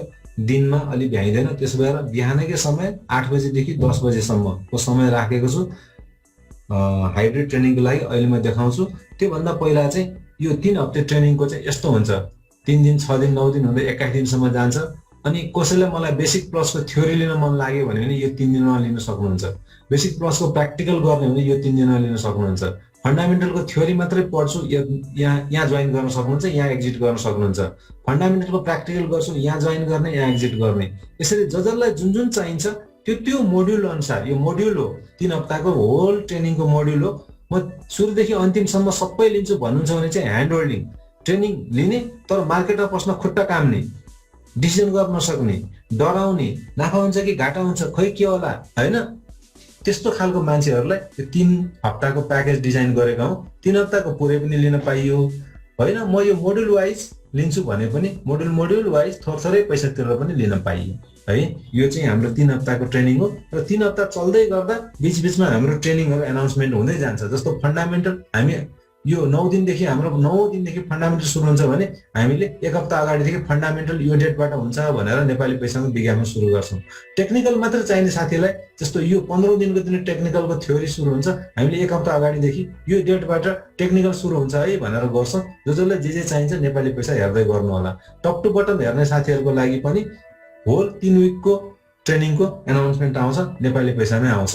यस चाहिँ पहिला हामीले बेसिक ट्रेनिङ यसरी चलाउँथ्यौँ। अब त्यो बेसिक, यो फन्डामेन्टल, यो सबै कहाँ गएर इन्क्लुड भएको छ, यो 3 हप्ते ट्रेनिङमा गएर इन्क्लुड भएको छ। जहाँ जसलाई जे चाहिन्छ त्यो कम्पोनेन्ट मात्रै पनि लिन सकिन्छ, होल प्याकेज पनि लिन सकिन्छ। र यो चाहिँ मैले बिचमा गर्छु भनेको तालिम चाहिँ जेठ 29 देखि असार 1 गतेसम्म यो ट्रेनिङ गर्दैछु। यसको पनि अब नेपाली पैसामा एनाउन्समेन्ट आउनु पनि सक्छ, नआउनु पनि सक्छ। यदि तपाईँहरूलाई आफ्नो पैसा आफैसँग लगानी गरेर पैसालाई असाध्यै धेरै काम गराउने, मान्छेले एकदमै थोरै काम गर्ने, न्यूनतम जोखिम अलमोस्ट लगानीको खेल हो, 100% जोखिम फ्री म भन्न सक्दिनँ, तर 95% यो चाहिँ जोखिम प्रुफ छ। एकदम रिस्क कमभन्दा कम भएको प्रोडक्टमा लगाउने र फाइदा चाहिँ 15 वर्षमा 10 टाइम्स 10 गुणा मिनिमम तपाईँले राम्रोसँग गर्नु भने 12 गुणा 15 गुणासम्म पनि बनाएका छन्। तर एउटा फुल प्रुफ बिजनेस मोडल हो। यो ट्रेनिङ लिन चाहनुहुन्छ भने तपाईँले एकदमै काम अलमोस्ट गर्नै पर्दैन, गर्नुभयो भने असाध्यै कम काम गर्नुपर्छ। तपाईँको लागि पैसालाई एउटा फ्रेमवर्कमा काममा लगाइदिनुहुन्छ र त्यसले यसरी पैसा बनाउँछ कम्पाउन्डिङ गरेर 15 वर्षमा। तपाईँले 1 लाख लगाउनु भएको छ भने 10 लाख दिन्छ, 2 लाख लगाउनु भएको छ भने 20 लाख दिन्छ, 3 लाख लगाउनु भएको छ भने 30 लाख दिन्छ। तर कसैलाई पैसा दिएर, मलाई, अरूलाई, उसलाई, त्यसलाई पैसा दिएर होइन, आफ्नो पैसा आफ्नै कन्ट्रोलमा राखेर बनाउन सकिन्छ। त्यसैदेखि म 10 लाख राख्छु 1 करोड दिन्छ त भन्नु होला, दिँदैन। यसको म्याक्सिमम लिमिट हुने 3 लाख हो। यसको बिजनेस मोडल यस्तो छ, 3 लाख भन्दा बढी गर्नुभयो भने तपाईँको त्यो यील्ड भन्छ नि, प्रोडक्टिभिटी घटेर जान्छ। त्यसकारण 1 लाखदेखि 3 लाखसम्म एकजना मान्छेबाट, मेरो घरमा 5 जना छन्, त्यहाँ 15 लाख रुपियाँ लगाउन सक्छु। 15 लाख लगायो भने सबैको जोड्दाखेरि 1.5 करोड रुपियाँ हुन्छ। त्यसले आफ्नो पेन्सन आफैले बनाउने। हाम्रो 1.5 करोड रुपियाँ 15 वर्ष पछाडि भयो भने त त्यसैको ब्याजले पेन्सन भइहाल्यो नि। सरकारको मुख पनि ताप्नु परेन, केही पनि ताक्नु परेन, होइन। त्यो ट्रेनिङ हो। यो चाहिँ हाम्रो जेठ 29 देखि सुरु हुँदैछ र यसको नर्मल ट्रेनिङ फी 2500 रुपियाँ हो। तपाईँहरूले अहिले च्याट बक्समा I am interested for hybrid investment training अथवा जम्बो पेन्सन प्लान ट्रेनिङ भनेर भन्नुभयो भने हामीले 500 रुपियाँ फ्ल्याट डिस्काउन्ट गरिदिएका छौँ। 2000 रुपियाँमा तपाईँहरूले जसको इन्ट्रेस्ट आउँछ उहाँ साथीहरूले 2000 रुपियाँ पठाउन स्टार्ट गरे हुन्छ। टाइम यसको 29 जेठदेखि असार 1 गतेसम्म हुन्छ। समय म फेरि रिपिट गर्छु, बेलुका हाम्रो अर्को ट्रेनिङ चलिरहेछ। बिहान 1 घन्टाको फ्री सेसन चलाइसकेपछि 8 बजेदेखि 10 बजेसम्म हुन्छ टाइमिङ। अरू बेलामा हामी बेलुका गर्थ्यौँ, यो चाहिँ बिहान 8 देखि 10 छ। यदि कसैलाई लकडाउनको बेलामा घरमा छु भन्नुहुन्छ भने यो ट्रेनिङ लाइफमा एकचोटि ट्रेनिङ त लिनु चाहिँ लिनु न मलाई थाहा छैन, तर यस्तो खालको लङ टर्म इन्भेस्टमेन्ट लाइफमा 1-2 वटा गर्नै पर्छ। यो छोड्न नहुने इन्भेस्टमेन्ट हो है। र यो चाहिँ हाम्रो विगतको 18-19 वर्षको रिसर्चको परिणाम हो। हामीले 18-19 वर्षदेखि यसमा एक्सन रिसर्च गरेका छौँ। यो मैले भने, बाँकी कुरा साथीहरूको आफ्नो विचार। कोही साथीहरूले मैले यहाँ इन्ट्रेस्ट सो गरिराखेको नै हुन सक्छ। मैले च्याट बक्सलाई एकचोटि फेरि लिएँ, इन्ट्रेस्टेड फर भनेर। इन्ट्रेस्टेड भन्नुभएको छ भने आफ्नो मोबाइल नम्बर र इमेल आइडी दिनु होला। हामी अब अर्को हप्ताबाट यो स्टार्ट हुने भएको हुनाले हामी तपाईँहरूलाई मोबाइलबाट, इमेलबाट पनि हामी खबर गर्छौँ, रिमाइन्डर गराउँछौँ। यदि जम्बोमा तपाईँहरू इन्ट्रेस्टेड हुनुहुन्छ भने। अब यसपछि म तपाईँहरूसँग कुरा गर्न आउँछु। फेसबुकको साथीहरूले हामीलाई सुनिराख्नु भएको छ। हाम्रो यहाँ हात उठाउने साथीहरूलाई मैले मात्रै खोलिराखेको छु। हात उठाउने साथीहरू एक गरेर बोल्नुहोस् न। हामीलाई सयौं मान्छेहरूले सुनिराख्नु भएको छ। आफ्नो क्वेसनको ग्राभिटी राखिदिनु होला है। र ज्योतिषलाई सोध्ने जस्तो मार्केट कता जान्छ, के जान्छ मैले भन्न नसक्ने भएको हुनाले कृपया मलाई नसोधिदिनु होला त्यस्तो क्वेसनहरू चाहिँ है। ल बोल्नु त, एउटा क्वेसन लिएर फेसबुकको साथीलाई बिदाय गर्छु। हजुर भन्नुहोस्। सर नमस्कार।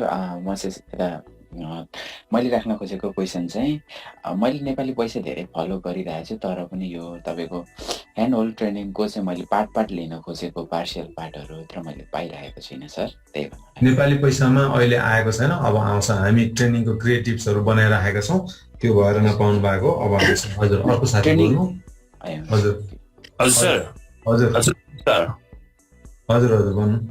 यो सर, यो हाम्रो जुन प्री सेसनमा हाम्रो कारोबार हुँदाखेरि 5% अब किन्नुपर्ने मान्छेहरूले चाहिँ घटाएर लान्छ 5%, अब बेच्नुपर्नेले बढाएर गर्छ। यो अलिकति फेक टाइपले हुन्छ होइन।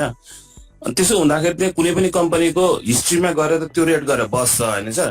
अनि त्यो भएपछि चाहिँ हामीले गरेको क्यालकुलेसनहरू नमिल्न पनि सक्छ कि भन्ने कुरा मैले भन्न खोजेको सर। जहाँ त्यसरी खेल खेल्छ त्यहाँ टेक्निकल एनालाइसिसको क्यालकुलेसन मिल्दैन। त्यहाँ त खेल्छ भनेर बुझ्नु पर्यो, खेललाई खेलकै हिसाबले एनालाइसिस गर्नु पर्यो। हजुर सर, थ्याङ्क यू। हजुर हस्। अर्को साथी बोल्नु। साथीहरूले यहाँ धेरै त्यो पेड सेसनको धेरै पठाइराख्नु भएको छ। मेरो मोबाइलहरू भाइब्रेट भएको भएछ।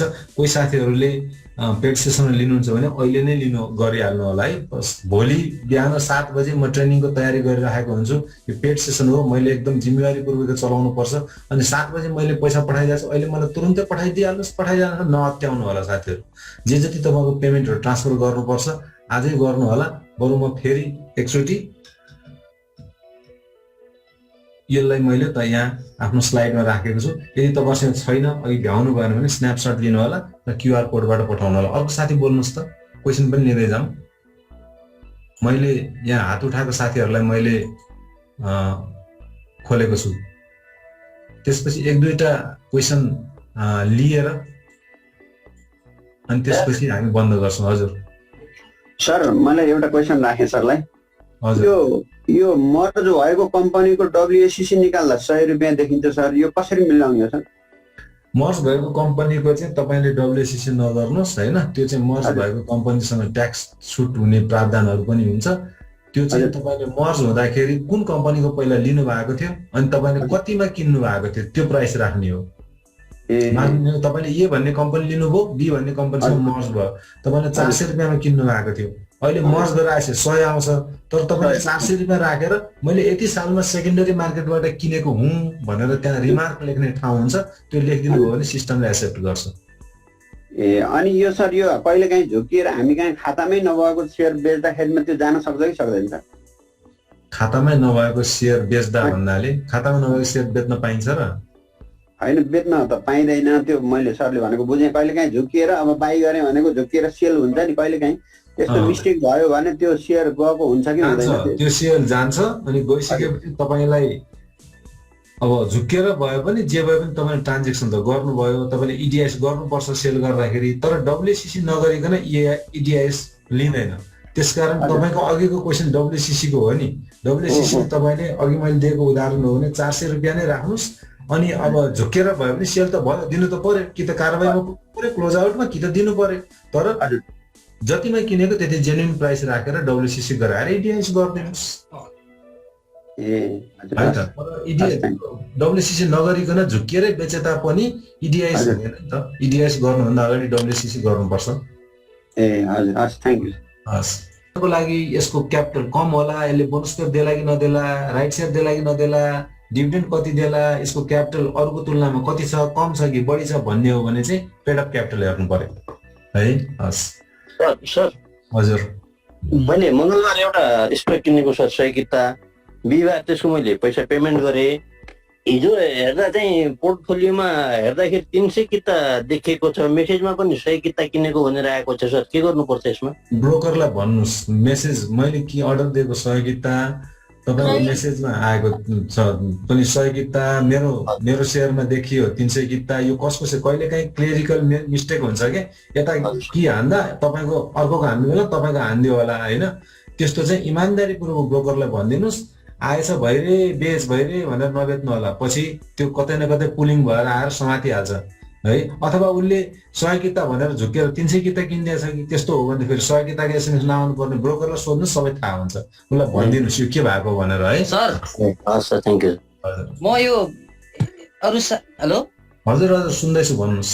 यो म अरू साथीहरूलाई एउटा कुरा कस्तो भन्न मन लागेको, यो तपाईँहरूको ब्रोकरको कुरा ब्रोकरसँग गर्नु न, यहाँ हामीलाई यो प्रोग्राममा ब्रोकरको कुरा यहाँ ल्याएर कामै छैन नि, ब्रोकरलाई फोन गर्नु। यस्तो क्या साथी, तपाईँ अनुभवी हुनुहुन्छ होला, तपाईँलाई जम्मै जान्ने छ होला, हाम्रो अडियन्सहरू त कोही नजान्ने पनि हुनुहुन्छ, भर्खर आउनु भएको छ, हामी एक्सपर्ट मात्र यहाँ बसेर छलफल गर्ने होइन नि, नरिसाइदिनु है। त्यो भएर हाम्रो एकदम जान्ने, मभन्दा जान्ने साथी पनि यहाँ हुनुहुन्छ, नबोलेर सुनिराख्नु भएको छ, मलाई थाहा छ। अनि जान्दै नजाने साथी पनि हुनुहुन्छ, अलिअलि जाने पनि हुनुहुन्छ, हामी सबै एउटै टिम हो नि, यसलाई मिलाएर लैजाउँ, नरिसाइदिनुहोस् प्लिज। सर नमस्कार सर। हजुर सर, यो मेरो चाहिँ क्वेसन चाहिँ त्यही WACC यो एभरेजिङको बारेमै छ कि। हजुर, जस्तै मैले कुनै अब सेयर 700 मा किनेको छु 100 किता भने, अब त्यसको सेयरको दाम अब 650 भयो भने मैले त्यसलाई के एभरेजिङ गर्दा राम्रो कि नराम्रो सर? अब खोइ त्यो कुन कम्पनी हो, त्यसलाई त्यसको हुनुपर्ने फेयर भ्यालु कति हुन आउँछ, त्यो अन्डर भ्यालुड छ कि ओभर भ्यालुड छ कि। अब तपाईँले महँगोमा किन्नु भएको छ, तपाईँ फसे जस्तो लाग्यो, भनेदेखि Okay, sir. तपाईँले घटेको बेलामा तपाईँले महँगोमा किन्नुभयो, मार्केट घट्दै घट्दै घट्दै गयो, ला म फसेँ भने अब उत्रिनु त पर्यो नि, अनि एभरेजिङ गर्दै जाने हो। एभरेजिङ गर्दै गएपछि तपाईँको लागत घट्दै घट्दै जान्छ, त्यसले नाफा दिँदैन। तर सधैँ त घट्दैन नि त, एउटा पोइन्ट अफ हेर्दा फेरि सपोर्ट लिएर माथि चढ्छ। माथि चढेको बेलामा लागत घटाउँदै लिएपछि अलिकति मात्रै माथि चढ्यो भने तपाईँको लागत कभर भयो, धेर थोर नाफा आयो भने भागते भुतका लगौटी सही भनेर उम्किने हो एभरेजिङ गर्ने भनेको। हुन्छ सर। त्यसले प्रफिट खासै त्यस्तो राम्रो दिन सक्दैन त्यो स्ट्राटेजीले। हजुर सर तर यो एनबिबी ब्याङ्कको विदेशी लगानीकर्ता निस्किने पनि आएको छ नि, त्यो अगाडि केही बढाएको छ र सर? पहिलादेखि नै त्यो कुराहरू आइराखेको छ। अब अलरेडी यसको बङ्गलादेश ब्याङ्कको छ होइन, बङ्गलादेशको ब्याङ्कको छ। त्यो भन्दा पनि यो स्टक आफैमा एकदमै डिफेन्सिभ र एकदमै स्ट्रङ छ के। र अहिले अब नबिलसँग जाने विदेशी स्ट्राटेजी भन्दै गर्दाखेरि प्राइस पनि बेस्ट भएको हुनाले मान्छेहरूको आँखा त्यता बढी लागेको हो भन्ने मेरो गलत पनि हुनसक्छ। हजुर त्यसकारण ब्रेकआउट आएको छ। ब्रेकआउट आएको बेलामा अब आइतबारको मार्केटले के भन्छ हेरौँ। हजुर नमस्ते, ल म्याडमलाई बोल्न दिनु अनि म किरण सरकोमा आउँछु। हजुर सर नमस्ते, मेरो एउटा क्वेसन के थियो भन्दाखेरि मेरो आइपिओमा परेको सेयर थियो, अनि त्यसको मैले डब्लुएसिसी निकालेँ। डब्लुएसिसी निकाल्दा कहिले नि रङ भएन, अनि यो मैले चाहिँ निकाल्दाखेरि यसमा प्राइस चाहिँ डिफ्रेन्ट देखाइरहेछ। पछि मैले डब्लुएसिसी एभरेज गर्दाखेरि निकाल्दाखेरि त्यसको 100 हुनुपर्ने, तर 100 भन्दा बढी देखाइरहेछ। मैले त्यो स्टक बेचेकै छैन, अब मैले के गर्नु पर्ला सर? अब डब्लुएसिसी तपाईँले once it is done, it is done. हो सर, यो चाहिँ मलाई थाहा छ। तपाईँले रङ गरे पनि राइट गरे पनि अब होइन, तपाईँले साह्रै मर्का पर्ने गरी रङ गर्नु भएको छ भनेदेखि तपाईँले डिपिकोमा गएर सिडिएसमा एप्लिकेसन दिन सक्नुहुन्छ विथ जम्मै प्रुफहरू। मैले गर्नुपर्ने यो हो, तर मैले गल्ती गरेँ, मसँग प्रुफ यो छ भन्यो भने सिडिएसले कन्सिडर गर्न पनि सक्छ, नगर्न पनि सक्छ। तर एकचोटि डब्लुएसिसी भइसकेपछि 99% केसमा चाहिँ त्यो फिक्स हुन्छ। त्यो तपाईँले जे गर्नुभयो सो गर्नुभयो, नाफा घाटा एक्सेप्ट गरेर जाऊ। अनि यो बेच्नलाई चाहिँ मैले के गर्नुपर्छ? मैले बेचेकै छैन सर, त्यतिकै छोडेछु। डब्लुएसिसीसँग बेच्नेको केही सरोकार छैन। तपाईँलाई बेच्न मन लाग्यो भने बेच्नुहोस्। अनि ट्रान्सफर गर्दाखेरि इडिआइस गर्दाखेरि प्रब्लम आउँदैन? आउँदैन। तपाईँले डब्लुएसिसी त भइसकेको छ नि त, डब्लुएसिसी भइसकेको छ। खालि के कुरा हो भने तपाईँले कममा डब्लुएसिसी गर्नुभयो र बढी रेटमा बेच्नुभयो भने नाफा अलिकति बढी देखिन्छ, तपाईँलाई अलिकति बढी ट्याक्स जाने हो। अबदेखि म मिलाएर गर्छु भन्ने एउटा सङ्कल्प गर्नुहोस्, तपाईँलाई लर्निङ भयो, त्यसरी जानुहोस्। बेच्नमा फरक पर्दैन म्याडम। ल भनेपछि मलाई यसको नेगेटिभ इम्प्याक्ट चाहिँ के हुँदैन? त्यो पैसा मात्र जान्ने आउने हो होइन? हो नेगेटिभ इम्प्याक्ट केही हुँदैन तपाईँलाई, कानुनी लिगल त्यस्तो केही हुँदैन है। ठ्याक्क मैले त्यही सोध्न खोजेको सर। सर यो कस्तो बेला चाहिँ प्राइस एभरेज गर्ने र कस्तो बेला चाहिँ स्टप लस गर्ने अलिकति यो क्लियर गराइदिनु न। तपाईँ ट्रेडरको हिसाबले काम गर्दै हुनुहुन्छ भनेदेखि प्रफिट बुक गर्नु पर्यो। प्रफिट सधैँ हामीले भने जस्तो प्रफिट मार्केट माथि जाँदैन, मार्केट तल पनि जान्छ। तल गयो भने घाटा कतिसम्म खाने त? घाटा हुँदा मलाई 20 रुपियाँ घाटा हुन्छ भन्ने मान्यता राख्नु भएको छ भने किनेको प्राइस भन्दा तल 20 रुपियाँमा स्टप लस गर्नुहोस्। अनि 20 रुपियाँ म घाटा खान तयार छु भने नाफा 40 रुपियाँ लिन तयार हुनुहोस्। किनेको प्राइसबाट 40 रुपियाँमा प्रफिट सेट गर्नुहोस्। यसलाई ट्रेडिङ गर्ने मान्छेले स्टप लस र प्रफिट टार्गेट गर्छ। अब तपाईँले लङ टर्मको लागि लिनु भएको थियो, ट्रेडिङको लागि होइन, ट्रेडिङमा एभरेजिङ गर्ने होइन, लङ टर्मको लागि लिनु भएको थियो, तर रङ प्राइसमा पर्यो। म लङ टर्म नै होल्ड गर्न चाहन्छु तर रङ प्राइसमा पर्यो भने बल्ल घट्दै गएको प्राइसमा एभरेज गर्ने हो। अब लङ टर्ममा पनि म लङ टर्म पनि जान्न, म उम्किन पनि चाहन्छु भन्नेलाई पनि एभरेजिङले काम गर्छ। होइन म लङ टर्ममा घटाएर होल्ड गर्छु, कम्पनी राम्रो छ भन्नेलाई पनि एभरेजिङले काम गर्छ। ट्रेडर हो भने एभरेजिङ गर्ने होइन, ट्रेडर त स्टप लस हिट भएपछि निस्किनु पर्यो, एक्जिट हुनु पर्यो है त। ल किरण सर भन्नु त। हजुर अरू साथीलाई मैले म्युट गरेको छु। किरणजीलाई त्यसपछि जुम युजरको सर मेरो लगभग अघि म्याडमले भनेको क्वेसनसँगै मिल्दोजुल्दो छ। यहाँ आएपछि नि यो ट्रेनिङ लिएपछि नै धेरै कुराहरू थाहा हुँदो रहेछ है। खास चाहिँ मैले के भयो भने यो केएलबिएसएल मैले चाहिँ मेरो 1680 किता थियो, मैले झन्डै बुधबार बेचेको। अनि त्यसपछि बेचेपछि मैले डब्लुसिसी क्यालकुलेट गरेँ। त्यसमा चाहिँ मर्जरमा नागबेली अरूहरूसँग मर्जर भएको थियो, त्यो 100 नै देखायो। मैले त्यही अनुसारै गरेँ, त्यही गर्दाखेरि मेरो 1183 रुपियाँ पर्न गयो। अब मैले त बेचिसकेँ, ट्रान्सफर पनि गरिसकेँ। अब त मेरो त्यो कुनै सम्भावना छैन होला है सर? सक्यो सर। द इन्ड भइसक्यो हजुर हस् ल अर्को साथी यहाँ जुम युजर बोल्नुहोस् त ल जुम युजर साथी जुम युजर ग्यालेक्सी सर तपाईँले अघि नै सोधिसक्नु एकजना एउटा क्वेसन हो सर हजुर हजुर सर नमस्कार हजुर नमस्कार यो डब्लुएसिसी यो सेयर नबेच्दै पहिले पनि गर्न मिल्छ र सर मिल्छ सेयर बेच्नुभन्दा सेयर किन्ने बित्तिकै गर्नुपर्ने जब तपाईँको डिम्याटमा आउँछ तब तपाईँले कुन कुन किन्नुभयो हेर्दै डब्लुसिसी गर्दै गर्ने हो तर तपाईँले गर्नु भएन भने पनि बिक्री गरिसकेपछि चाहिँ डब्लुसिसी गर्नै पर्छ डब्लुसिसी नगरिकन इडिआइएस गर्न दिँदैन त्यो हो कुरा है त सिस्टमले रोक्छ क्या हस् ल बिजेड बोल्न लाग्नु भएको हजुर हजुर अरू साथी ल साथीहरू अब हामी छुट्टिन्छौँ है हजुर लास्ट क्वेसन लिएर छुट्टिन्छौँ मैले फेसबुकको साथीहरूलाई पहिला बिदाई गर्छु है एकैछिन उहाँहरूलाई अब भयो ल फेसबुकको साथीहरू हामीलाई हेरिराख्नु भएका थुप्रै साथीहरू सुनिराख्नु भएका साथीहरू हुनुहुन्थ्यो होला मैले उहाँ साथीहरूलाई हार्दिक धन्यवाद भन्दै फेसबुकको लाइभ स्ट्रिम बन्द गरेको छु सबैको जय होस् सबैलाई धन्यवाद नमस्कार साथीहरू हस्त दर्शकबिन फेरि पनि यस्तै भिडियो सामग्री लिएर तपाईँहरू सामु उपस्थित हुने नै छौँ तब तकको लागि बिदा दिनुहोस् कृपया तपाईँको सल्लाह र सुझाव कमेन्टमा लेख्नुहोला साथै हाम्रो च्यानल अहिलेसम्म पनि सब्स्क्राइब गर्नुभएको छैन भने कृपया सब्स्क्राइब गरिदिनु होला हस्त धन्यवाद जय नेपाल।